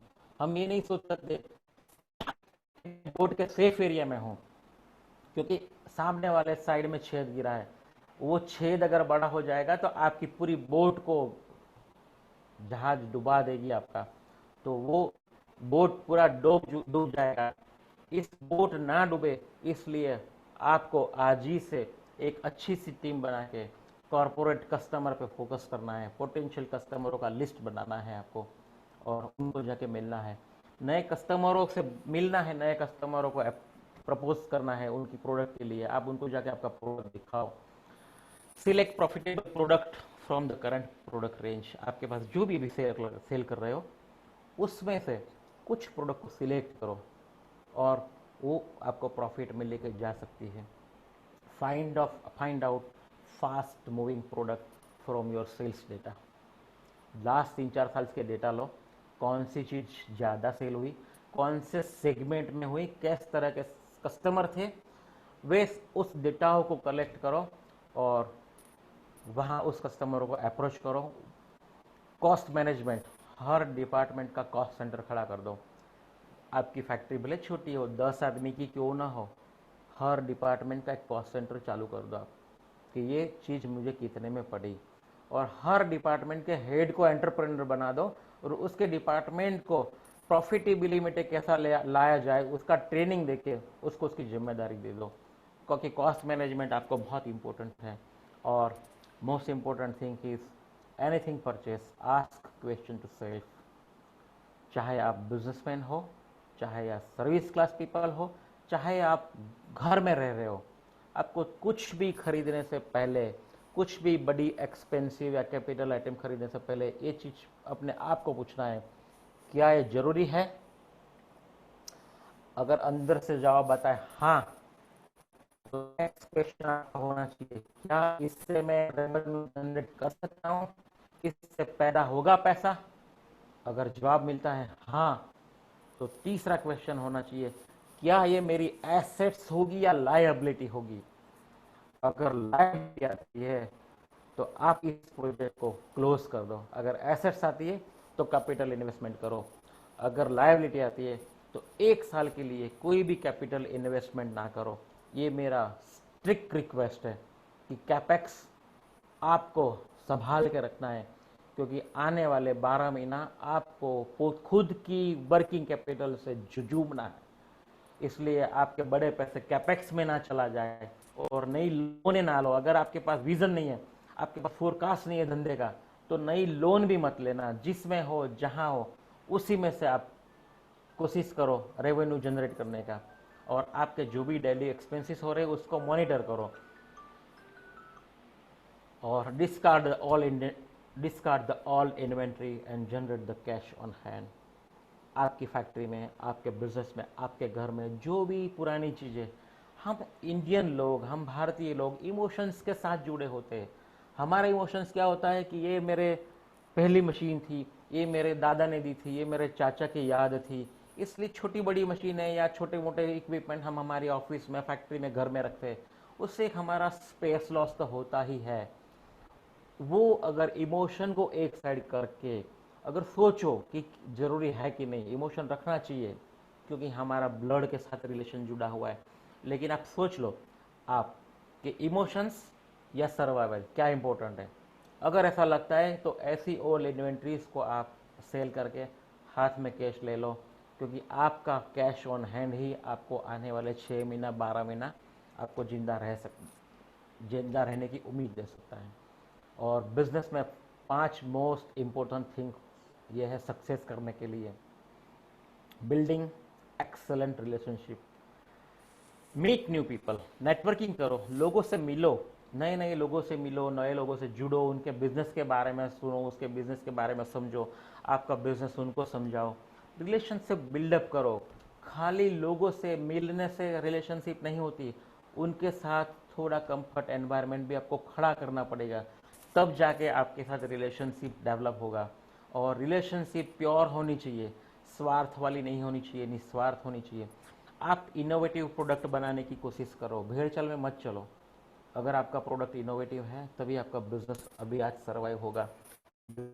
5 सोच आज मैं दो रहा हूँ, वो आप 5 सोच लिख लेना, आप नोट पेन अगर है तो आप लिख लेना कि इनोवेटिव प्रोडक्ट बनाओगे तभी मार्केट में टिकोगे। कस्टमाइज सॉल्यूशन अगर आपके पास होगा तभी मार्केट में टिकोगे। रूटीन प्रोडक्ट बनाने वाले तो बहुत मिलेंगे और वहाँ कंपटीशन होगी और अल्टीमेटली आप मायूस हो जाओगे। मेरा ही एक एग्जांपल दे रहा हूँ। मैंने सैनिटाइजर का प्रोडक्शन किया था जस्ट फॉर सेवा। मैं पुलिस डिपार्टमेंट की सेवा करना चाहता था और काफ़ी रास्ते में बेचारे लोग 24 घंटा रास्ते में खड़े रहते थे, लोगों का गाड़ी चेक करना, डॉक्यूमेंट चेक करना, तो उनके हाथ खराब हो रहे थे। तो मुझे सोच आई कि मैं उनकी क्या सेवा करूं, तो मैंने सैनिटाइज़र का प्रोडक्शन किया और सैनिटाइज़र उनको अपनी ब्रांड से देना चालू किया। तो लोगों की इंक्वायरी आने लगी कि हमें भी सैनिटाइज़र बना के दो या हमको भी दो। तो ये मेरे लिए अपॉर्चुनिटी बन गई। मैं तो सेवा के लिए था, बिजनेस का कोई मकसद नहीं था। लेकिन आज की तारीख में वही सैनिटाइज़र जो 50 रुपये में बिक रहा है, वो कोई 20 रुपये में भी दे रहा है, कोई 15 रुपये में भी दे रहा है। तो मैंने पहले ही बता दिया था कि अपॉर्चुनिटी बेस्ड धंधा ना करके आप ऐसा धंधे में रहो जो आपकी नींव को मजबूत करे, आपकी नींव में पहले से हो और आपको आने वाली बिल्डिंग इमारत बनाने के लिए हेल्प करे। क्योंकि सैनिटाइजर का कॉस्ट जो 1500 रुपया MRP था, वो चीज़ 1100 में मिल रही थी, आज वही चीज़ 200 रुपये में भी मिल रही है टनल के अंदर जो पानी डाला जाता है। क्यों इतना कॉस्ट कम हुआ? लोग खाली कलर का पानी दे रहे। यहाँ एथिक की बात आ जाती है। अगर ये हमारा एटीट्यूड रहेगा, जो चीज़ 1100 रुपये में अगर ब्रांडेड दे रहा है वेलग्रो जैसा कंपनी, और वही चीज़ अगर 200 रुपये में कहीं मिल रही है, तो वो सिर्फ पानी के अंदर कलर डाल रहा है और कुछ नहीं डाल रहा है, बट साइकोलॉजिकल इम्पैक्ट है हम सबको कि यार मैं सैनिटाइज हो गया हूँ। और एक साइकोलॉजिकल इम्पैक्ट है यार, सस्ता लो ना, वर्कर को या तो अपने को ही सैनिटाइज करना है ना, अपने को कहाँ कोविड होना है। तो ये अपॉर्चुनिटी बेस्ड धंधा ना करके आपके एग्जिस्टिंग इंफ्रास्ट्रक्चर में कस्टमाइज क्या प्रोडक्ट बना सकते हो, इसका स्ट्रेटेजिक प्लान डिफाइन करो और इसी प्लान के बाद आप सेल्स, मार्केटिंग, प्लानिंग ये सब करके आगे बढ़ सकते हो। जियोग्राफिकल एरिया बढ़ाओ। अगर आप एक सिटी में धंधा कर रहे हो तो बाकी सिटियों में जाओ। अगर आप एक स्टेट में बिजनेस कर रहे हो, गुजरात में कर रहे हो, तो महाराष्ट्र में जाओ, आंध्र में जाओ, तमिलनाडु में जाओ। अगर आप एक देश में धंधा कर रहे हो तो बाकी और धंधे में जाओ, साउथ ईस्ट एशिया जाओ, मिडल ईस्ट जाओ, यूरोप जाओ। जियोग्राफिकल एरिया आपको बढ़ाना बहुत ज़रूरी है, क्योंकि आज ग्लोबलाइजेशन में सब कुछ डिजिटलाइजेशन हो गया, तो आपको कोई भी फाइंड कर लेगा। और आपका धंधे का सबसे बहुत बड़ा इम्पोर्टेंट सेल्स ही है। सेल्स, सेल्स, सेल्स और सेल्स। जियोग्राफिकल सेल्स बढ़ेगा, आपका बिजनेस फ्लोरिस्ट होगा। What is the difference between sales and marketing? छोटे मोटे जो भी मैन्युफैक्चरर है या एंटरप्रेन्योर है, वो समझते हैं कि सेल्स और मार्केटिंग सेम, बहुत डिफरेंट है। सेल्स आपकी रेवेन्यू को बढ़ाता है और मार्केटिंग आपकी ब्रांड वैल्यू को बढ़ाता है। आप दोनों डिपार्टमेंट को अलग करो। सेल्स में आपको फिजिकल प्रेजेंस होना होगा, मार्केटिंग में आपको डिजिटल प्रेजेंस होना होगा। दोनों आपको ब्रांड बनाने के लिए दोनों पहिए का इस्तेमाल करना पड़ेगा, सेल्स और मार्केटिंग। मार्केटिंग में हम लोग काफ़ी सुने हुए बड़े बड़े गुरुओं से कि 5P का इस्तेमाल करो, प्रोडक्ट, प्लेस, पैकेजिंग, ऐसे करके 5P जो भी है। लेकिन मैं आज यहाँ पे कुछ और चीज़ दिखाऊंगा कि 5P का इस्तेमाल तो हम लोगों ने ऑलरेडी कर दिया है, प्राइस, प्रोडक्ट, पैकेजिंग, प्रमोशन और प्लानिंग। मेरा यहाँ कहना है मार्केटिंग का प्लान आपका ऐसा होना चाहिए, कस्टमर के जूते के अंदर आपका पांव डाल के देखो कि कस्टमर क्या मांग रहा है, आप किसको प्यार कर रहे हो, वो प्रोडक्ट नहीं, कस्टमर किसको प्यार कर रहा है वो प्रोडक्ट बनाओ और वो प्रोडक्ट उसको सेल करो। कस्टमर के जूते में आप अपना पैर डालो। Do you know why they by your product? आपने कभी कोशिश की है जानने की कि आपका कस्टमर आपकी सर्विस या आपकी प्रोडक्ट क्यों ले रही है? अगर नहीं तो आज ही लिस्ट आउट बनाओ कि आपका प्रोडक्ट का यूनिक सेलिंग पॉइंट क्या है, आपकी कंपनी का यूनिक सेलिंग पॉइंट क्या है। 5 USP आप आपकी प्रोडक्ट का और आपकी कंपनी का और आपका खुद का आज ही डिफाइन करो और जीने की प्रतिबद्धता के साथ आप पर्पस ऑफ लाइफ में उसको कंपाइल करो। आप हमेशा जीतने के लिए तत्पर रहेंगे और जीत हमेशा आपको मिलेंगे। तो आपको या आपके कस्टमर के पास से जानना है कि आपसे क्यों वो माल खरीद रहा है, और आपको आने वाले 12 महीने के लिए एक सेल्स गोल या मार्केटिंग स्ट्रेटजी प्लान करना पड़ेगा। मुझे मालूम है काफ़ी लोगों ने इसका प्रिपरेशन कर लिया हुआ है, क्योंकि कोविड अब ख़त्म होने लगा है। काफ़ी लोग वेबिनार देख देख के अपना एक मार्केटिंग प्लान, स्ट्रेटजी, सेल्स गोल ये सब कर चुके। मैंने भी अपना किया हुआ है। तो अब टाइम आ चुका है। सेल्स गोल अगर नहीं बनाया है, अगर आप लेट हो चुके हो, तो गाड़ी प्लेटफॉर्म पर आ चुकी है। लॉकडाउन सभी अपने अपने भरोसे पे खुलने वाला है। सरकार बोल देंगी जो जिंदा रहा हो जिंदा, जो मर गया हो मर गया। अब अपने अपने भरोसे पे काम करो, सरकार कुछ नहीं कर सकती, प्रिकॉशंस लो। तो आज ही आप अपना सेल्स गोल आने वाले 12 महीना के लिए प्लान कर दो, और जो भी सेल्स गोल हो उसमें एक्सपेंडिचर का हमेशा ध्यान रखो कि कम से कम खर्चे में काम हो या खर्चा ही ना हो। इसके लिए मैं आपको एक नो कॉस्ट मार्केटिंग का टिप्स दूंगा। फ्री में भी मार्केटिंग हो सकता है, ये मैंने सीखा।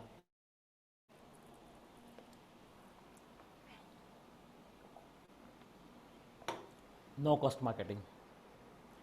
हम लोग क्या करते हैं, इस कोविड में सोशल मीडिया का बहुत गलत इस्तेमाल किया है। मैं घर में खाना बना रहा हूँ, मैं घर में बर्तन घिस रहा हूँ, मैंने सेल्फी खींच ली, मैं घर में नौकरों की तरह काम कर रहा हूँ। इस तरह के सोशल मीडिया पे फनी फनी पोस्ट करके हम लोगों ने हमारा टाइम बहुत ख़राब कर दिया है। सोशल मीडिया में आपकी पर्सनल पोस्ट करने की बजाय आपकी स्किल, आपका प्रोडक्ट प्रमोशन किया गया होता तो आज आपको फ्री में मार्केटिंग प्लेटफॉर्म मिलता। और कितने सोशल मीडिया प्लेटफॉर्म है, Facebook, Instagram, LinkedIn, Google, YouTube, गिनो मोर देन 25 बड़े प्लेटफॉर्म हैं। वहाँ आप आपकी प्रोडक्ट फ्री में प्रमोट कर सकते हो, आपके ग्रुप को दिखा सकते हो, वर्ल्ड को दिखा सकते हो, और वहाँ से आप एक ब्रांडिंग के लिए एक पहला कदम उठा सकते हो, जिसको मैं कहूँगा नो कॉस्ट मार्केटिंग। ये आपके लिए बहुत ज़रूरी है। जो जिनका भी छोटा मोटा धंधा है, जो मार्केटिंग के लिए पैसा नहीं खर्च कर सकता उसके लिए, और जो लोग पैसा खर्च कर सकते हैं उनके लिए यही सोशल मीडिया प्लेटफॉर्म आपको कुछ क्लिक देने के बाद आपकी लीड को कन्वर्ट करता है और उसी का पैसा लेता है। तो ऐसे प्लेटफॉर्म को आप कुछ पैसा बजट बनाओ और कुछ पैसा दो, कि ताकि आपकी प्रोडक्ट को हमेशा सोशल मीडिया में ऊपर रखे और लोगों के लिए अवेयर करे। और यही सोशल मीडिया आपको एक मार्केट डिफाइन करके देगा। सोशल मीडिया में आपको कहीं पे भी पैसा नहीं वेस्ट करना है, उसमें भी प्रिसाइजली आप आइडेंटिफाई कर सकते हो कि मुझे यही कस्टमर मेरे पास आए या मेरी क्लिक उसी के पास जाए, और उसी क्लिक का फेसबुक या सोशल मीडिया को पैसा जाएगा, विदाउट क्लिक पैसा नहीं जाएगा। तो यहाँ आप बिल्कुल सेफ हो। तो आप कुछ बजट सोशल मीडिया के प्लेटफॉर्म को दो, अगर आपको परवड़ सकता है तो कुछ 2 महीना 3 महीना का फ्री मार्केटिंग करके, ट्रायल करके, और उसी में एक आइडेंटिफाई कर लो आपका सेगमेंट और वहाँ प्रमोशन देने की कोशिश करो। तो ये आपका 5 स्टेप मार्केटिंग का प्लान आपको बिजनेस में टिकने के लिए हेल्प कर सकता है। और लेकिन हम लोग बहुत एक बड़ी गलती करते हैं सेल्स में, जब माल बेचने जाते हैं तो सब कुछ कर लिया, मार्केटिंग कर लिया, प्लानिंग कर लिया, स्ट्रेटेजिक बना दी, बट सेल्स में हम बहुत बड़ी 5 गलतियां करते हैं। बड़े बड़े बिजनेस गुरु गलतियों को नहीं बताते हैं, सेल्स कैसे बढ़ाना ये गाइड करते हैं। आज मैं बताऊंगा कि हम क्या गलती करते हैं और उस गलती को कैसे हम लोग अपने लाइफ से निकाल सकते हैं। पहली बहुत बड़ी गलती है, आई नो एवरीथिंग, मैं सब कुछ जानता हूँ। इस एटीट्यूड से हमको बाहर निकलना है। ये एटीट्यूड ही आपको इंडस्ट्री से बाहर निकालेगा। इसलिए आप इस एटीट्यूड के बाहर निकल जाओ और आप आई नो एवरीथिंग कंसेप्ट से बाहर निकलो। मुझे आता है और मुझे ही आता है, उसमें बहुत डिफरेंट है।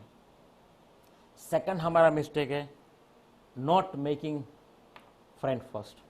हम अगर माल बेचने जाते हैं तो हमारे कस्टमर को फ्रेंड नहीं बनाते, हम हमारे कस्टमर को कस्टमर के तौर पर ही ट्रीट करते हैं।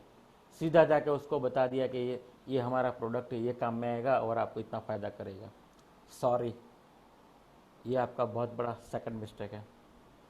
आपको एक कंफर्ट जोन खड़ा करना पड़ेगा आपके पोटेंशियल बायर के पास, उसको एक दोस्त बनाना पड़ेगा, उसको समझने की कोशिश करना पड़ेगा। यहाँ मैं कहूँगा डॉक्टर एडवाइस से काम करना होगा आपको।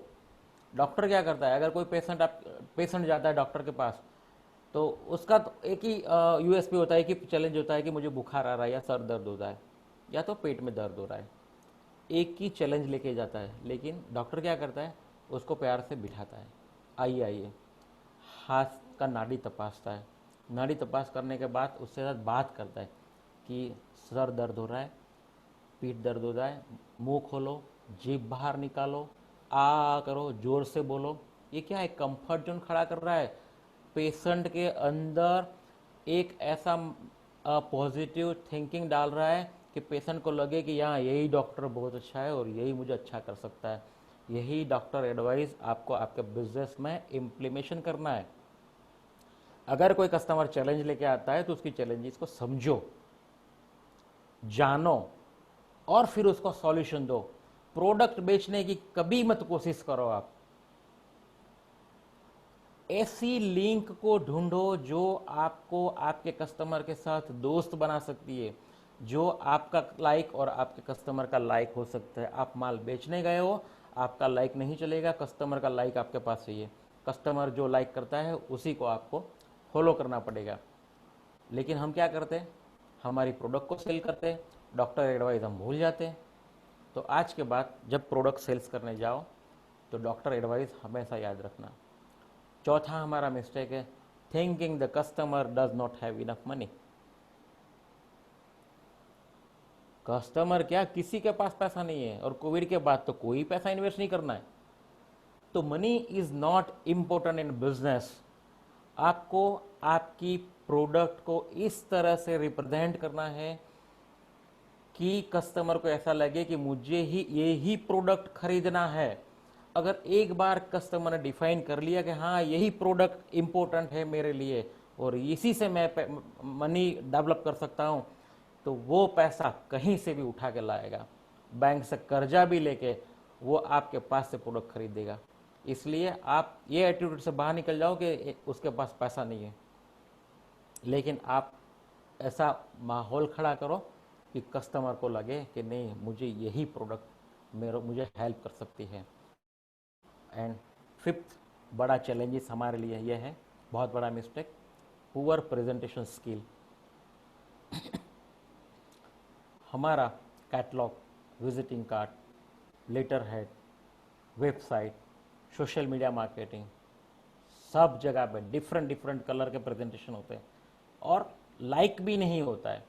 आपका प्रेजेंटेशन ही आपका आईना है, उस आईने को आपको प्रॉपर करना होगा। हर जगह पे लेटर हेड से लेके डिजिटल मीडिया तक सब कुछ यूनिफॉर्मिटी दिखेगा, तभी आपका ब्रांड बनेगा। तभी ब्रांड बनेगा तो तभी आपका पोटेंशियल कस्टमर आप पे ट्रस्ट करेगा, और आप पे ट्रस्ट करेगा तभी आपका वो प्रोडक्ट खरीदेगा। It's a link. तो राइट लिंक खड़ी करने के लिए ये बिजनेस की जो सेल्स की 5 मिस्टेक थी वो मैंने आपसे शेयर करी, जो मैं सीखा था इस लाइफ में वो आपसे शेयर किया। और बिजनेस का जो 5 प्रिंसिपल है वो भी आपसे शेयर करूंगा। Everything is connecting the people. Networking करो। आज जीसीसीए क्या कर रहा है, यंग इंडिया ग्रुप क्या कर रहा है, हम लोग एक यंग इंडिया ग्रुप का एग्जाम्पल दूँ, जीसीसीए का एक एग्जाम्पल दूँ, तो जीसीसीए ने बहुत सारे वेबिनार डेवलप किए और एक सोसाइटी को कनेक्टिंग रखने के लिए कोशिश कर रहा है। ग्रुप में से या तो समाज से जो लोग अपना सेवा प्रदान कर सकते हैं, जो बड़े बड़े लोग हैं, उनको इकट्ठा करके जो आने वाली नई पीढ़ी को ट्रेनिंग दिया जा रहा है। तो जीसीसीए का एक बहुत अच्छा पहलू है। वैसे यंग इंडिया ग्रुप भी एक ऐसा ग्रुप बनाया हुआ है कि जहां हर एंटरप्रेन्योर को इनवाइट किया जाता है, और वो एंटरप्रेन्योर का एक ही यूएसपी होना चाहिए कि जिंदगी में वो कुछ नया करने वाला हो या नया करता हो, और उसका एटीट्यूड हमेशा पॉजिटिव हो। यंग इंडिया ग्रुप में मेंबरशिप लेने के लिए पॉजिटिव होना बहुत ज़रूरी है, और आपके अंदर वो काबिलियत होना बहुत ज़रूरी है कि जिससे आप यंग इंडिया ग्रुप में आ सको। तो ये एक नेटवर्किंग है। नेटवर्किंग से एक आप ब्रांडिंग बनेगी। हो सकता है कि बिजनेस ना मिले आपको, आपसे सेल्स ना मिले, बट नेटवर्किंग से आपको रिफर लीड जरूर मिल सकती है कि हाँ भाई जाओ अरविंद भाई को फ़ोन करो, या राजेश भाई को फ़ोन करो या राकेश भाई को फ़ोन करो, मेरा नाम देना, आपका काम हो जाएगा। रिफ़र लीड आपको मिलेगी, और जब रिफ़र लीड मिलती है तो आप उसको एनकैश कर लो। इसलिए कोशिश करो ज़्यादा से ज़्यादा लोगों को मिलना, नेटवर्किंग में इन्वॉल्व होना। Fall in love with the people, लोगों को प्यार करने लगो। अगर आप लोगों से प्यार करोगे तो लोग आपको प्यार करेंगे, आपकी प्रोडक्ट को प्यार करेंगे। ये बहुत ज़रूरी है। हम लोग क्या करते हैं, लोगों को प्यार नहीं करते हैं, हम हमारी प्रोडक्ट को प्यार करते हैं, हम हमारे धंधे को प्यार करते हैं। स्वार्थी बन जाते हैं हम लोग कि मारो माल बेच ही गयो ना, बहुत ही कहो, मेरा माल बिक गया ना। भाई माल बेचने के बाद उसको काम में आया कि नहीं आया, अगर ये आप चेक करोगे तब जाके आपका कस्टमर भी आपको लव करने लगेगा। तो लोगों को लव करो, लोग आपको लव करेंगे। We neglect the people and people neglect our business. बहुत सही बात बताइए। अगर आप किसी को निगलेक्ट करोगे वो आपको निगलेक्ट कर देगा, आपका धंधा ग्रेजुअल डाउन होल चालू हो जाएगा। Don't neglect the people. ये बिजनेस के प्रिंसिपल्स आपको 5 लाइफ में जरूर लाना है, आपको कभी भी मायूस होने नहीं देगा ये 5 प्रिंसिपल। नंबर चौथा, don't control people, please understand your customer, please understand your people. हम क्या करते हैं, कंट्रोल करने की कोशिश करते हैं। बे यार तेरे को मालूम नहीं यार, तुझे नहीं मालूम, तू बात बंद करना यार, मुझे सब मालूम है। यार पीपल को कंट्रोल करने की कोशिश मत करो, उसको समझने की कोशिश करो क्या मांग रहा है। अगर उसको कंट्रोल करने की कोशिश करोगे आपका कस्टमर आपसे भाग जाएगा। कस्टमर को कंट्रोल मत करो, मैंने वापस रिपीट किया, उसको कंट्रोल करोगे वो भाग जाएगा। एंड 5वां प्रिंसिपल है, your competitor work more than you. अगर कोविड में आपने रेस्ट किया है, आराम किया है, गप्पे मारे हैं, तो आप बहुत पीछे रह चुके हैं। आपका कंपटीटर आपसे 10 गुना ज्यादा काम कर रहा है, ये कभी भी मत भूलना आप, क्योंकि आपका कंपटीटर आपका इंस्पिरेशन होना चाहिए। वो क्या कर रहा है, उसका मार्केटिंग स्ट्रेटेजी क्या है, उसका सेल्स प्लान क्या है, वो किस तरह के कस्टमर को मिल रहा है, उसका प्रोडक्ट क्या है, वो प्रोडक्ट का पैकेजिंग क्या है। कस्टमर को एनालिसिस करो, क्योंकि वो आपसे 10 गुना ज़्यादा काम कर रहा है। तो अगर आप सो गए तो समझ लो आप बिजनेस से बाहर निकल गए। ये 5 प्रिंसिपल आपके धंधे के बहुत थंब रूल है।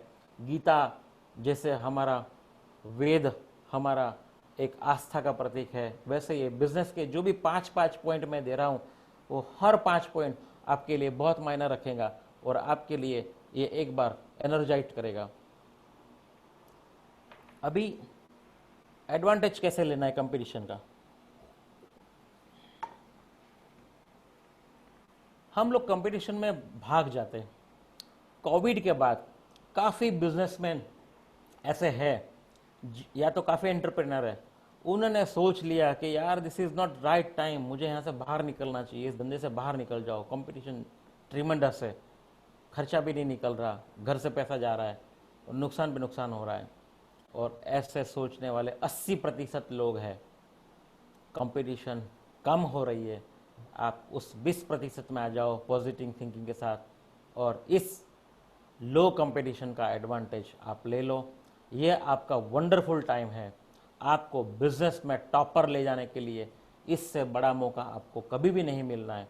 तो इस कंपटीशन के माहौल में और आपकी कंपटीटर को वॉच करके आप हमेशा जागरूक रह के काम करना है, और यही आपका राइट टाइम है आपको आपका बिजनेस प्लान को रीअसेस करने का। टाइम बहुत खराब है।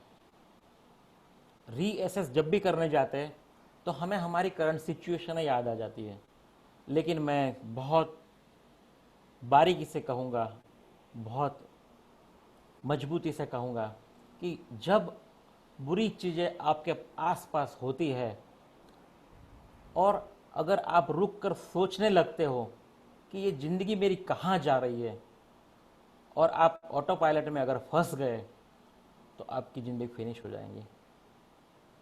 परिस्थितियाँ आपको ऑटो पायलट से बाहर नहीं निकलने देंगी, आपको परिस्थिति का सामना करके बाहर निकलना है और उस असामान्य समय को आपको बैकअप कॉल देना है। तब जाके आप एक रीअसेसमेंट करके एक नए एंटरप्रेनर के तौर पे, एक नए एम्प्लॉय के तौर पे बाहर आ सकते हो और एक आप नया लाइफ प्लान बना सकते हो। तो आप बुरे वक्त में खड़े ना होके एक बार सोच लो मुझे आगे क्या करना है, because every critical juncture has the potential to become either a crisis or an opportunity। हर महत्वपूर्ण समस्या वाले मोड़ संकट या अवसर प्रदान करता है। आपको किसके साथ रहना है, संकट में ही रहना है परिस्थिति को एक्सेप्ट करके, या परिस्थिति का सामना करके एक अवसर को पैदा करना है।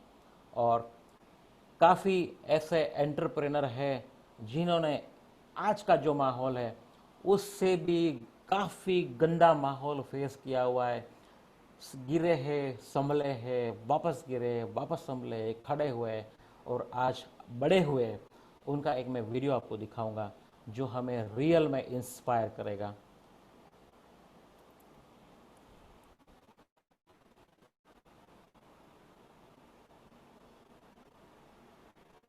राजेंद्र की आवाज सुनाई दे रहा है? आवाज नहीं आ रहा है प्रवीण भाई।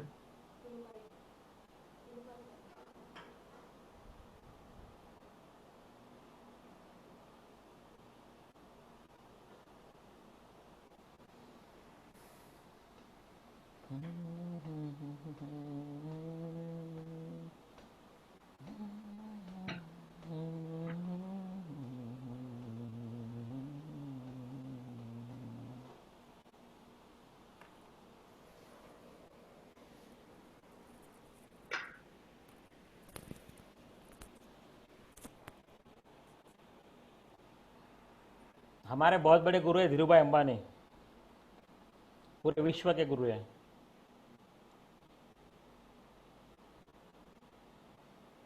हिस्ट्री सब लोग जानते हैं।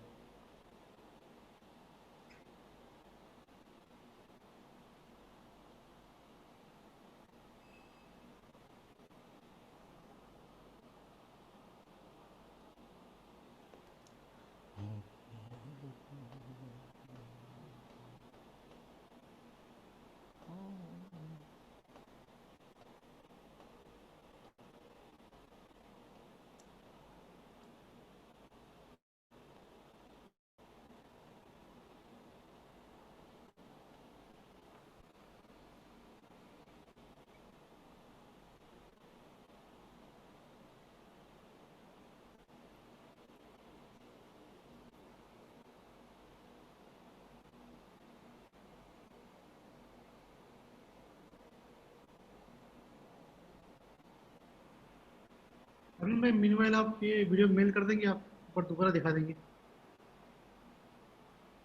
आवाज नहीं आ रहा है।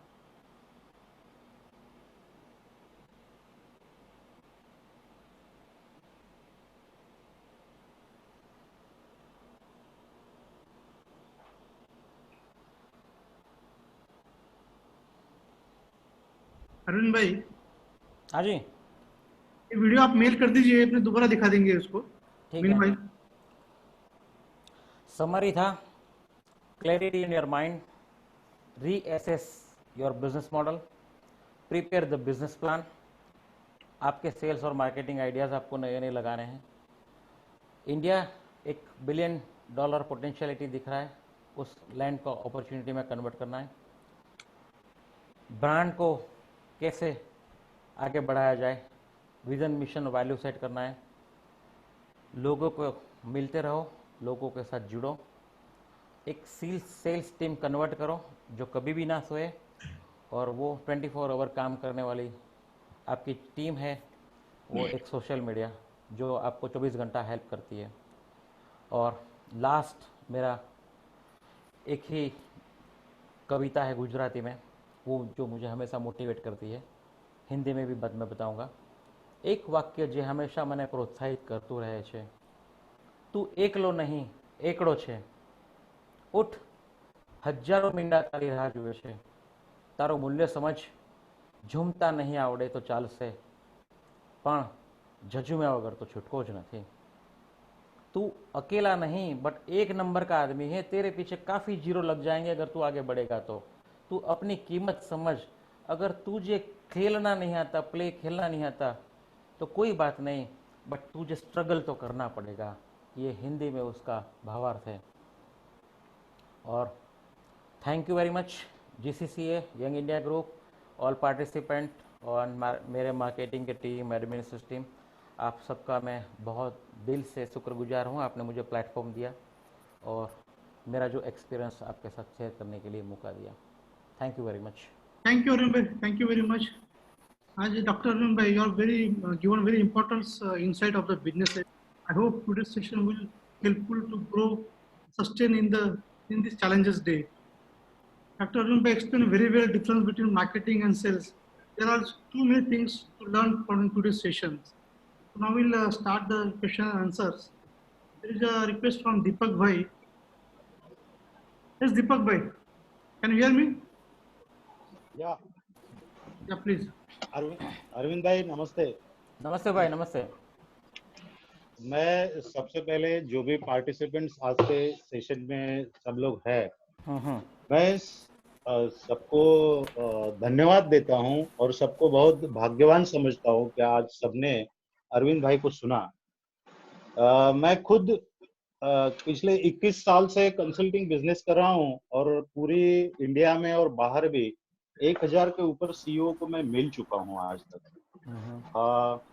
जो भी सीईओ से मेरा इंटरेक्शन हुआ है, अरविंद भाई, मैं आज आपको सर्टिफाई करता हूं कि दुनिया के टॉप सीईओ में आपका स्पीच में रखूंगा आज का, क्योंकि बहुत सारे लोग मैंने देखे हैं जो बात तो करते हैं लेकिन बिजनेस का इंसाइट जो दिल से होता है, जो उनका खुद का रियल एक्सपीरियंस होता है, वो दुनिया के सामने कभी नहीं रखते हैं।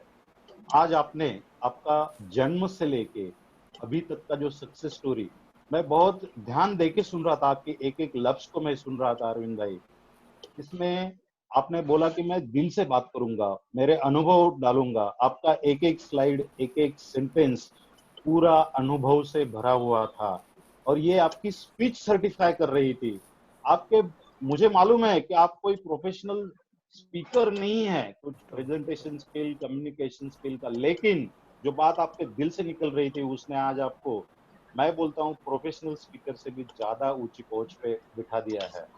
और मैं सभी पार्टिसिपेंट्स को रिक्वेस्ट करूंगा कि आज अरविंद भाई ने, हम बहुत सारे हर दिन अलग अलग वेबिनार सुनते हैं, अलग अलग गुरुओं को मिलते हैं, बिजनेस गुरु को मिलते हैं। मैं आज सबको रिकमेंड करता हूं कि अगर किसी को धंधे में आगे जाना है, चाहे वो स्मॉल स्केल इंडस्ट्री रहे, स्टार्टअप रहे या बड़े स्केल में आप काम करते हैं, मैं बोलता हूँ अरविंद भाई को आपका गुरु बना लीजिए। Your success is guaranteed.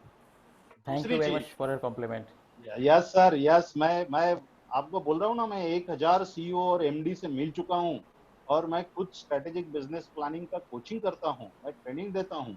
लेकिन मैंने जितने लोगों को सुना है जो अच्छा ज्ञान रखते हैं, मैं आज आपको पहले 5 में रखता हूँ अरविंद भाई। और आपने, यस, और राजेंद्र भाई, एक चीज जो उन्होंने सेल्स के बारे में बताया अरविंद भाई ने, कि सेल्स करते समय आप अपने प्रोडक्ट के बारे में ज्यादा ये मत करो, कस्टमर से दोस्ती बनाओ, उनको समझो। मैं एक एक्सपीरियंस शेयर करूंगा 2 मिनट में। मेरा एक कंपनी में कंसल्टिंग चल रहा था, he was a computer trading institute, और उनको कम से कम 1500 कंप्यूटर का ऑर्डर फाइनल करना था, and he was supposed to meet collector of that district. तो ही सेड, पाटिल साहब, वो कलेक्टर को कंप्यूटर के बारे में कुछ भी मालूम नहीं है, मैं उनके पास से ऑर्डर कैसे फाइनल करूं? आपका मार्केटिंग स्किल दिखाओ, आप मेरे साथ चलो। और वो मुझे साथ में लेके गए। रास्ते में मैंने उनको खाली एक ही रिक्वेस्ट किया कि you introduce me as a part of your team, और मैं आपके टीम में मार्केटिंग का डायरेक्टर हूं, ऐसा आप इंट्रोडक्शन दे दीजिए और फिर आप देखिए। हम, जो अरविंद भाई ने अभी गाइडलाइन बताई, आज मैंने वो उस दिन जो किया था वो सर्टिफाई हो गया, ये मुझे आज तक मिल गया। Thank you. 2 घंटा तक वो कलेक्टर के साथ, वो आपको बोला कि उनको खाली 5 मिनट में इंट्रोड्यूस करना आप, कि हम कंप्यूटर के लिए आपको मिलने आए हैं, उसके बाद में आप मुझे इंट्रोड्यूस कर देना। आप बिलीव नहीं करेंगे दोस्तों, हम 2 घंटा बात किए, 2 घंटे में हमने कंप्यूटर के बारे में एक लफ्ज भी नहीं बोला था, और उसके 2 घंटे के बाद में हम वहां से वर्क ऑर्डर लेके निकले थे, परचेस ऑर्डर लेके निकले थे. So it is a proven theory what Arvind bhai shared with all of us. मैं रिक्वेस्ट करूंगा अरविंद भाई की तरफ से भी और मेरी तरफ से भी, खुद की तरफ से भी, आज जो भी गाइडलाइंस दिए हैं वो आप जरूर सुनिए और जरूर बार बार देखिए और अरविंद भाई को फॉलो कीजिए. मैं सबको बेस्ट लक देता हूँ. अरविंद भाई, वेरी वेल सेड सेशन, बिल्कुल प्रैक्टिकल बात सब लोगों की जो आपने मन में डाल दी है. बहुत सारे लोग ये सिचुएशन में जो शॉर्ट अपॉर्चुनिटीज है उसके पीछे भाग रहे हैं. आपने बहुत इंपॉर्टेंट बात बोली कि अपना खुद का धंधा का रिव्यू लीजिए और उसको कैसे सुधार सकते हैं without any additional capex investment. The best point Arvind भाई. I wish very best luck to all of you, and Thank you. thank you Arvind bhai for sharing your total life with us. Thank you very much. Thank you, Deepak bhai. Yeah. Question from Ara Patel sir. Yes Arvind भाई. नमस्ते. नमस्ते अरविंद भाई. आज का आपका session उसमें आपने बहुत अच्छा हाईलाइट किया. मैं अरविंद भाई को फर्स्ट टाइम अहमदाबाद में मिला था. तो अरविंद भाई जैसे शुरू में बताया कि मेरे को बड़ा आदमी, मेरा ड्रीम है बड़ा आदमी बनने का. मैंने पूछा कितना बड़ा आदमी बनना चाहते हो आप, यानी गोल्स आपके क्या है वगैरह. हमारा बहुत अच्छा इंटरेक्शन हुआ. उन्होंने अपने वैलेट्स में से एक चिट्ठी निकाला. उन्होंने वो चिट्ठी में मेरा लाइफ का क्या गोल है उसमें वो लिखा था कि what I wanted to be, how much worth I wanted to be. मेरे को बहुत अच्छा लगा अरविंद भाई का. और जैसे अरविंद भाई ने अभी 3 साइड्स बताई, जैसे कि व्हाट इज कोविड-19 में क्या होने वाला है. दिस इज अ वेरी डरावनी साइड है ये, कि शुरू में सब लोग अपन डर गए कि बाबा ये ऐसा होने वाले में क्या, कैसे उठेंगे अपन. और दूसरी उन्होंने बताया कि India is a land of billion dollar opportunities. ये दूसरी बात बताई. और तीसरी what, how we have to stand up in such a situations. तो अरविंद भाई ये जो 3 चीजें है ना, ये कॉमन या लेयर मैन के लिए या स्टार्टअप वाले के लिए या इसके लिए बहुत बड़ी, समझने के लिए बहुत बड़ी तपस्या करनी पड़ती है. जैसे आपने इतनी बड़ी तपस्या की ये लेवल पे पहुंचने के लिए, या कोई भी बड़ा आदमी करता है. तो एक सिंपल अगर आपको लेमैन टिप देनी होगी कि जो 5 ऐसी चीजें करो आपके जीवन में कि जो आपको एक ठराविक हासिल लेवल तक, आपके गोल तक ले जा सकती है, सक्सेसफुल लेवल तक ले जा सकती है. आप क्या ऐसे 5 टिप्स या जो आपको लगती है अच्छी टिप्स आप देना चाहेंगे, सिंपल? सर मैंने बहुत कुछ दे दिया है आज. उसी में से अगर कुछ पॉइंट्स आप निकाल लोगे तो हो सकता है कि सबको एक नई राह मिल जाएगी, क्योंकि किसी को क्या पसंद आता है क्या पसंद नहीं आता है. लेकिन मैंने आज अपना निचोड़ आपको दे दिया हुआ है. लेकिन इतना ज़रूर कहूँगा मैं कि कस्टमर को आप दोस्त बनाओ, और दोस्तों के साथ कभी चीटिंग नहीं होता है. तो कस्टमर के साथ भी चीटिंग मत करो, आपका धंधा ऑटोमेटिक बढ़ने लगेगा. मैं एक ही चीज़ बताऊंगा आप लोगों को कि customer is always your friend. उसको कस्टमर के तौर पे मत ट्रीट करो. और सबसे और एक अहम बात होती है अरविंद भाई कि most of the people they come from a very humble background. कभी फैमिली का बैकग्राउंड में होता है और बिजनेस चालू करते हैं. तो उसमें फेल्यूर जो होता है, they always encounter with the failure. तो आप क्या बोलना चाहेंगे, फेल्यूर को किस नजरिए से देखना चाहिए करके? सर मैं तो बहुत बार गिरा हूँ, बहुत बार गिरा हूँ, और इवन आज भी गिरता हूँ. अभी भी मैं सक्सेस नहीं हूँ, क्योंकि आज कोविड के बाद जिस सिचुएशन में मैं खड़ा हूँ, वहाँ आने वाले 6 महीने में क्या पॉसिबिलिटी नहीं मालूम. जब फरवरी और मार्च था तब हमारे पास बहुत सारे ऑर्डर हाथ में थे और हमें मटेरियल सप्लाई करना था, और सडनली लॉकडाउन डिक्लेयर हो गया. तो कम से कम 2 करोड़ का मेरे फैक्ट्री में माल पड़ा हुआ है 2 महीने से, और वो पड़ा पड़ा रस्त लग रहा है. तो मेरे लिए एक बहुत बड़ी गंभीर चैलेंजेस है. और जो भी पोटेंशियल ऑर्डर थे हमारे पास, जिनके पैसे आना था, ऑर्डर आ चुके थे, जस्ट पैसे ट्रांसफ़र होना था, वैसे 2 करोड़ के ऑर्डर आज कुछ नहीं कह सकते कि पैसे ट्रांसफ़र होंगे या और ऑर्डर कमिट होंगे कि नहीं होंगे. तो आज एंटरप्रेन्योर बिल्कुल ब्लैंक हो चुका है कि अब क्या करेगा. तो ये सिचुएशन तो बार बार आई, लेकिन इस बार की सिचुएशन बहुत बड़ी ज़बरदस्त आई है. मैं कहूँगा कि हर चीज़ में आपको पॉजिटिविटी देखना है, और जहाँ भी पॉसिबिलिटी है कॉस्ट कटिंग कर कर कर के आप जितना आगे बढ़ सकते हो आगे बढ़ जाओ. और हर एंटरप्रेन्योर कहीं बार फेल होता है, लेकिन हम लोग हमेशा सक्सेस स्टोरी देखते हैं, लेकिन मैं हर एंटरप्रेन्योर की फेलियर स्टोरी देखता हूँ। तो आप फेलियर स्टोरी से वो आदमी कैसे सक्सेस हुआ, वो अगर रास्ता निकालोगे ना तो अपने आप निकल जाओगे। तो मुझे भी एक उम्मीद है, एक बिलीफ है कि मैं भी एक बड़ा मुकाम पे जा सकता हूँ। तो आज यहाँ जो एक पड़ाव आ चुका है, उस पड़ाव में सोचने का टाइम आ चुका था। हम सब एक यंत्रवत काम कर रहे थे। कोविड के पहले हम सब मशीनरी थे, किसी के पास फ़ोन करो तो अभी टाइम नहीं है, बाद में बात करता हूँ, या तो अभी मेरे पास टाइम नहीं है। लेकिन ये पड़ाव बहुत बड़ा देने के बाद भगवान ने ये पड़ाव आपको दे दिया है, आपको आगे वाली लाइफ को अच्छी तरह से क्रिएट करने के लिए, अच्छी तरह से उसको सुधारने के लिए। तो ये पड़ाव में आपको सीखना है, खुद एवेल्यूट करना है और आगे की रणनीति बनानी है। इसलिए और हर समस्या के समाधान होता है, हर समस्या के बाद सॉल्यूशन होता है। तो ये आप कुछ ना कुछ सॉल्यूशन आपको मिलता ही है। बस यही बिलीफ सिस्टम से हमें आगे जाना है।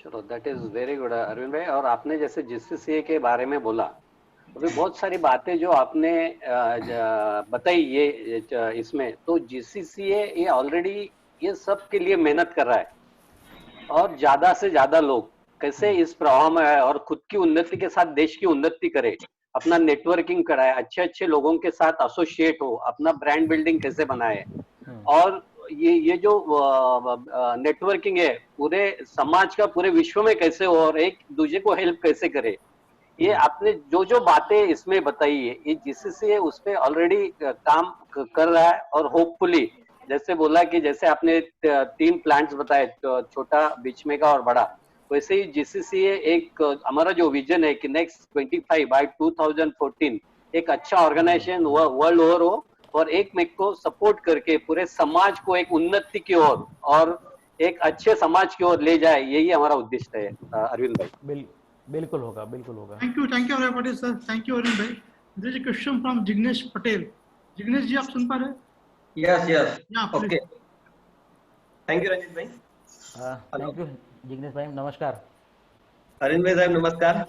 નમસ્તે નમસ્તે થેન્ક યુ ભાઈ। સો મચ કે તમે આ તમારું ગ્રેટફુલ નોલેજ જે છે યંગ એન્ટરપ્રિન્યોર ને બધાને આપતા રહો. Thank you so much. મારો ક્વેશ્ચન છે કે વિઝન અને મિશન બંનેમાં શું ડિફરન્સ છે, એના વિશે વિઝન વિશે થોડું ક્લેરિફાઈ કરશો? બહુ પાતળી ભેદરેખા છે, બહુ પાતળી ભેદરેખા છે. વિઝન તમને જીવવા માટેની દ્રષ્ટિ છે, અને મિશન છે ને એ દ્રષ્ટિને સતત ખુલ્લી રાખવા માટેનો એક પ્રયાસ છે. વિઝન એક ડ્રીમ સાથેની કનેક્ટિવિટી છે, જ્યારે મિશન એક તમે પ્લાન કરેલો પ્રોજેક્ટ છે. કોઈ એક એક્ઝામ્પલ આપી શકો? એક્ઝામ્પલ બહુ સારું આપવા માટે એવું કહી શકીએ આપણે કે મારું વિઝન એક મોટા માણસ બનવાનું હતું. ઓકે, રાઈટ, સિમ્પલ લેંગ્વેજમાં આપું છું. રાઈટ. પણ મિશન નહોતું. ઓકે, કયો મોટો માણસ, કેટલો મોટો માણસ. ઓકે. એટલે એ એક જગ્યાનો પ્લેટફોર્મ નક્કી કરવું કે મારે આ જગ્યાએ પહોંચવું છે, એને મિશન કહેવાય. તમે સમજો દિલ્હી જવા માંગો છો, તો તમારું એક ગોલ સેટ કરી લીધો કે મારે દિલ્હી જવાનું છે. તમે વિઝન પણ ફિટ કરી દીધું કે દિલ્હી જવાનું છે. મિશન તમને એ બતાવે છે કયા રસ્તે જવાનું છે.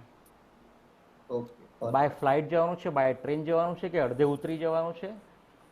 તમે વિધાઉટ મિશન તમે કોઈ પણ ટ્રેનમાં બેસીને દિલ્હી ના જઈ શકો. સ્પેસિફાય કરવું પડે.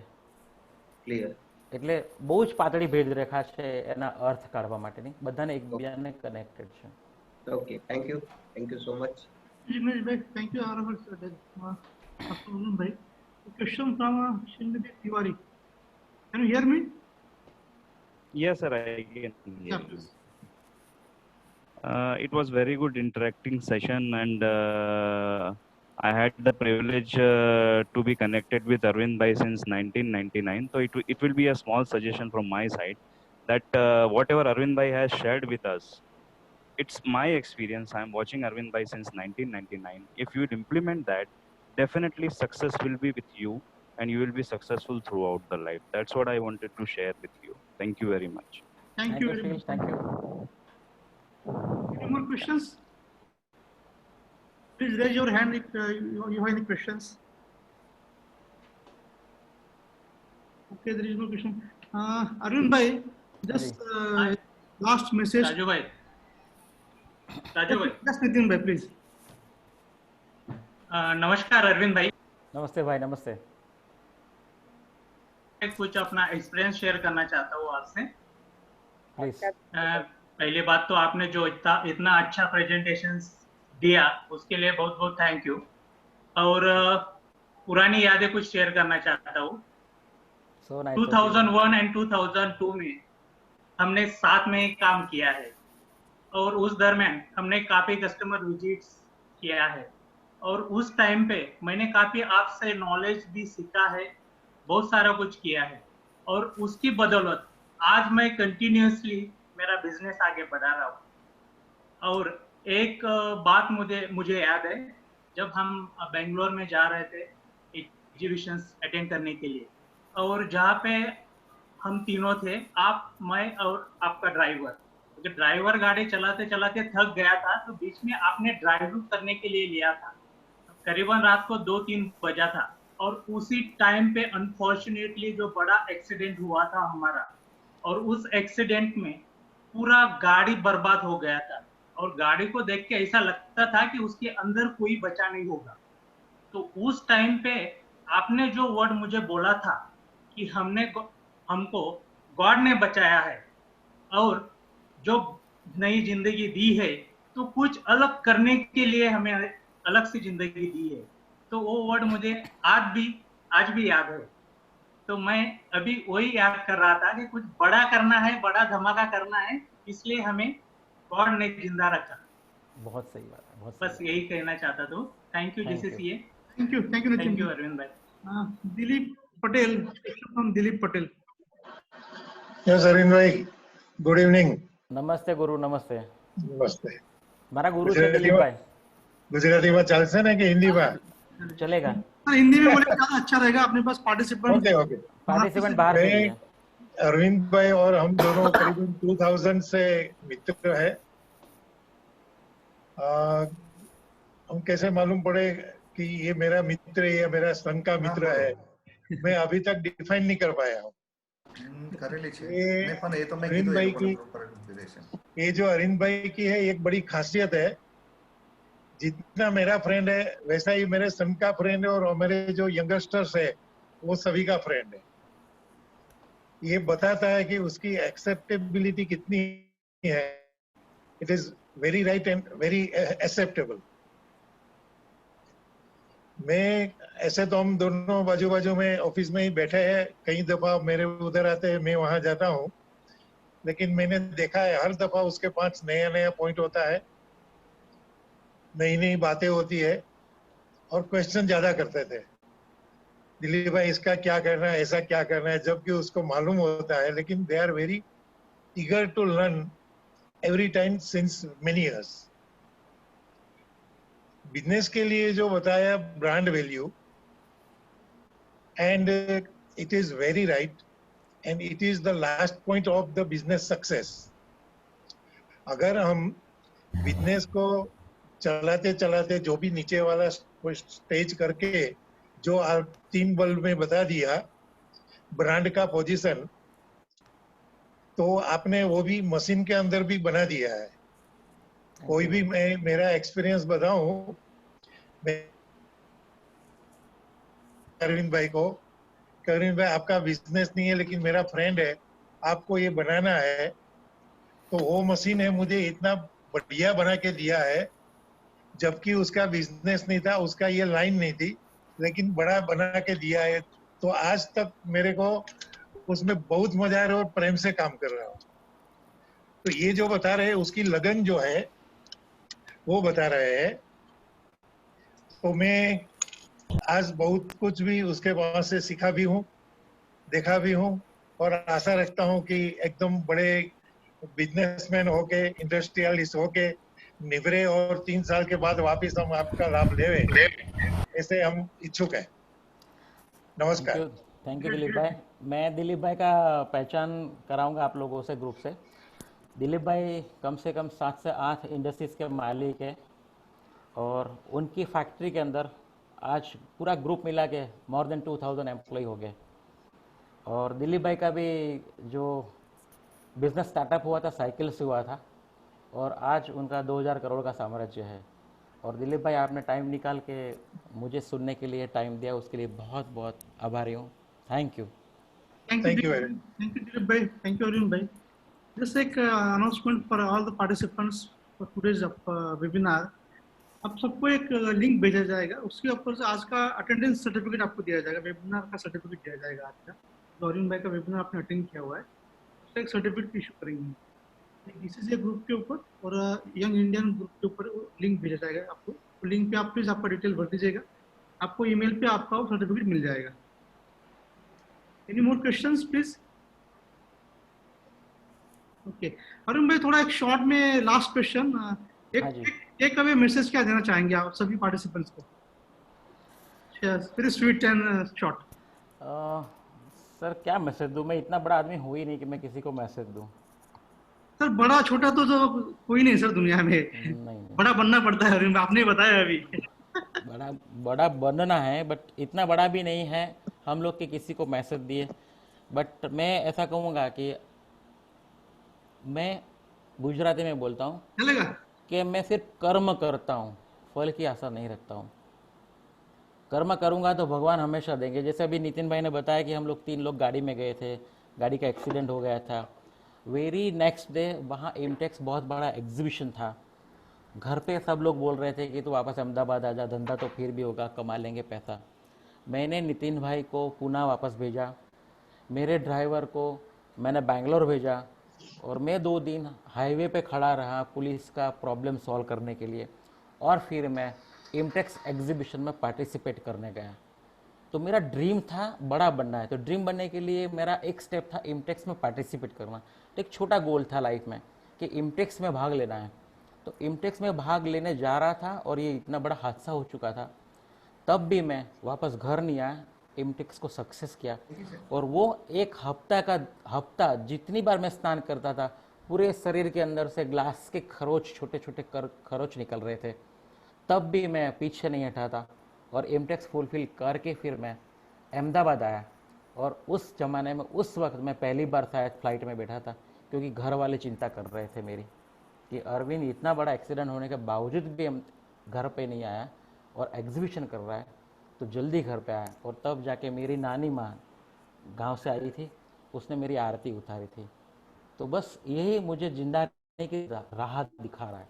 तो मैं से तो यही कहूँगा कि कुछ भी परिस्थिति आ जाए, कोई भी सिचुएशन में आप क्यों खड़े ना हो, धंधे को पहले रिस्पेक्ट करो, बाद में सब कुछ। Thank you Arun bhai, thank you for your time given to us. Thank you very much. Thank you sir. Thank you all the participants for joining today's webinar. Thank you very much. Okay, bye bye. Bye bye.